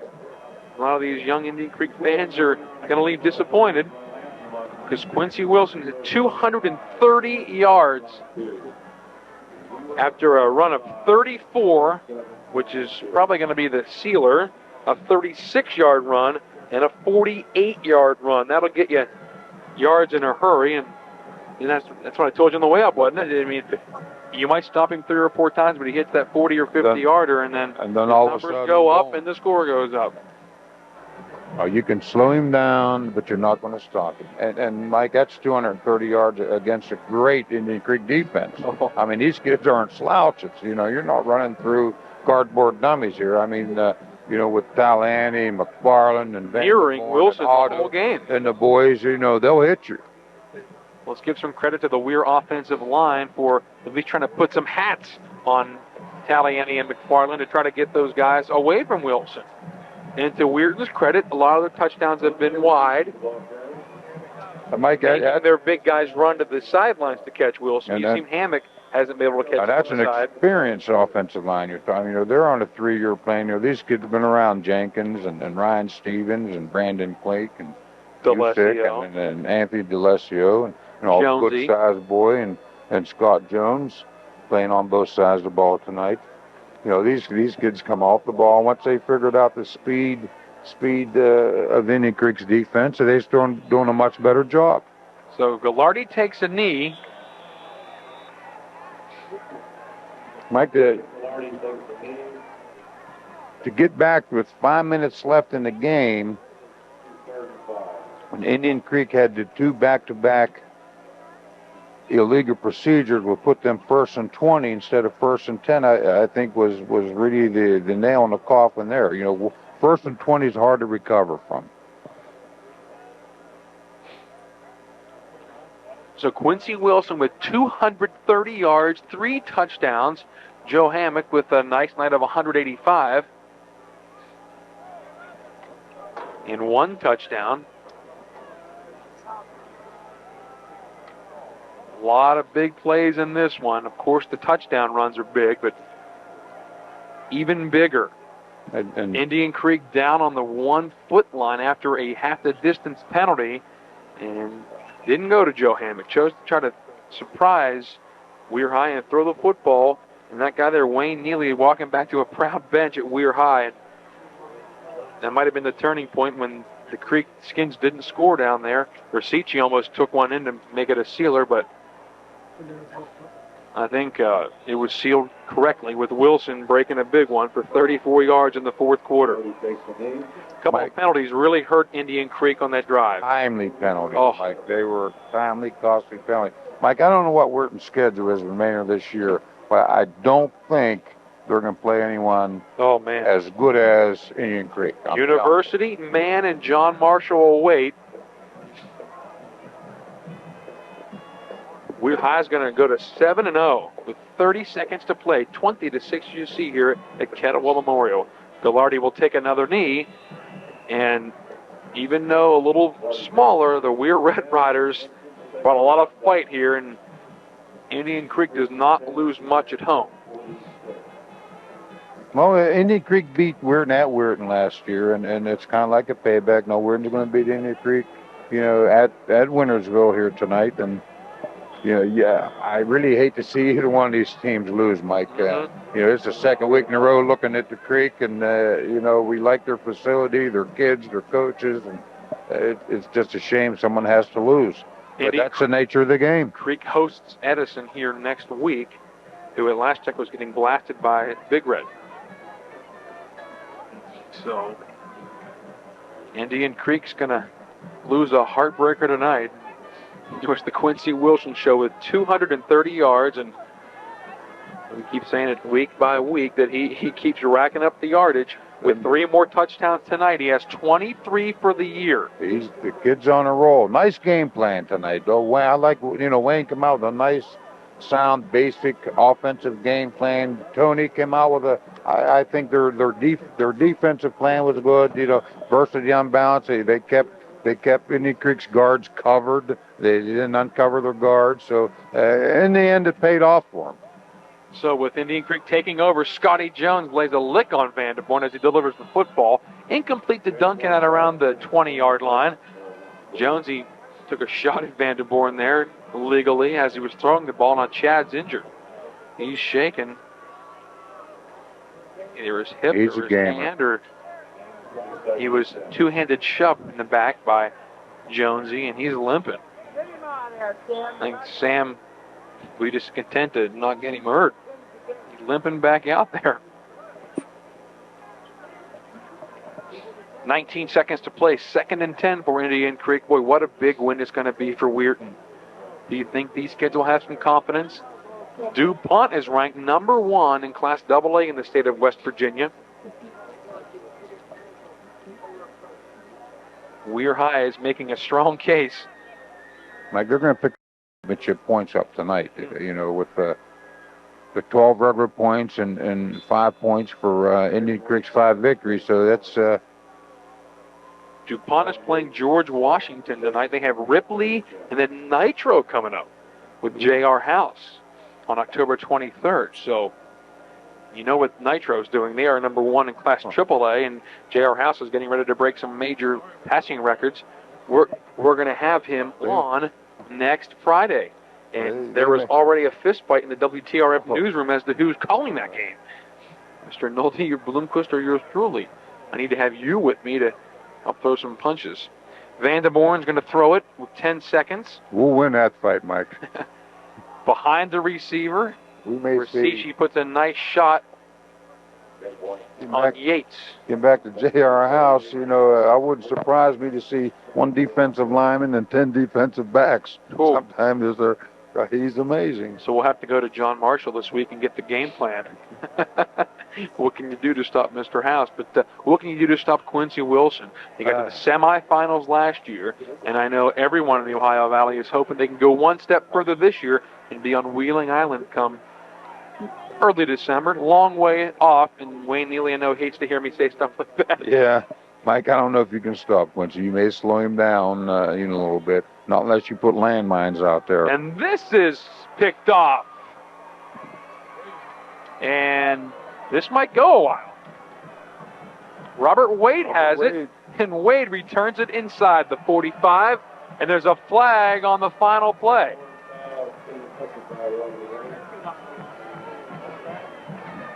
Flag on the field. So Weir High, hold up with your celebration. What do we have? If it's a defensive penalty, Mike, you can't end the game on defensive penalty. Personal foul on Indian Creek. That will do it. Weir High with a convincing win. 20-6.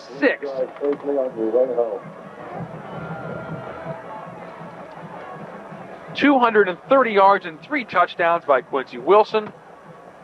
and Weir High remains unbeaten as the Creek suffers their first loss of 98. Stick around for post-game comments from Wintersville right after this on WTRF.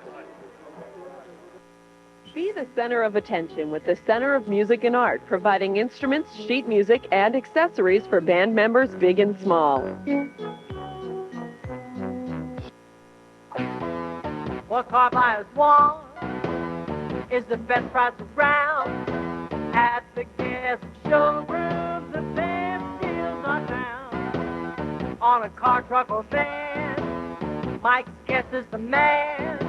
No one can make deals like the gas showroom can. Where mother knows best, a mother knows gas.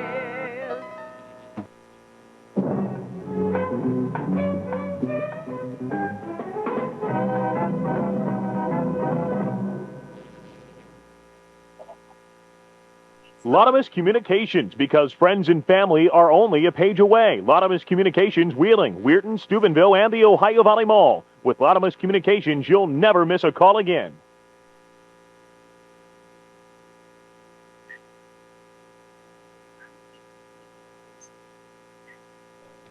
What does your future hold? How can you be prepared? Tech Prep can help. The Tech Prep Associate degree is designed to give West Virginia students the advanced academic and technical skills needed to enter and succeed in the modern workplace.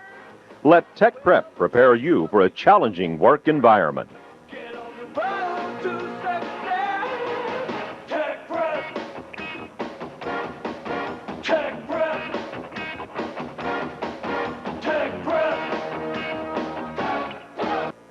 Welcome back to Wintersville. Mike Anthony and Jerry Capisi, where Weir High has just run their record to 7-0 with a convincing 20-6 win over a Valley heavyweight. Previously unbeaten Indian Creek. Jerry, your thoughts? Mike, great game. You know, just what I said earlier, it reminded me of a heavyweight boxing match. I mean, these two teams stood out here toe-to-toe and just smacked each other in the mouth for 4 quarters. Quincy Wilson with 3 touchdowns and 230 yards. You've seen the Q-Man from your days at Wheeling Park, and you just can't get away from this guy. Just This is the quickest I've ever seen him. You know, I knew he was quick, but he just looked quick, and then he looked so strong tonight, Mike. After the first quarter, now Indian Creek did a great job on him the first quarter, held him to 11 yards on like 4 or 5 carries or whatever it was, where Joe Hammock had 99 yards at first. And seemed like all of a sudden the worm turned. The momentum shifted to Weirton a little bit, and you could see Weirton. There's one more guy, and he's gone. You know, he's getting 3-4 yards, 3-4 yards. Then Mike, all of a sudden, boom, he's gone for a 36-yard touchdown. You know, same thing happened again. They're on schedule for 4 or 5 yards, and boom, he's gone for 34 more yards. Let's give credit to the Weir offensive line and fullback Dante Rasici as the Red Riders remain unbeaten on the 98 season so far, 7-0 as Creek suffers their first loss to fall to 6-1. Thanks to the folks from WTRF and New Vision Video for helping out. For Jerry Capisi and the rest of the staff at WTRF, this is Mike Anthony saying so long from Wintersville. Weir wins 20-6. Don't forget, coming up at 4:30 tomorrow, it's Magnolia and St. Clairsville, and then tomorrow night at 11:35, Bel Air hosts Steubenville Central. Big high school football weekend on WTRF. Good night from Wintersville. Tonight's high school game of the week between Weir High and Indian Creek has been...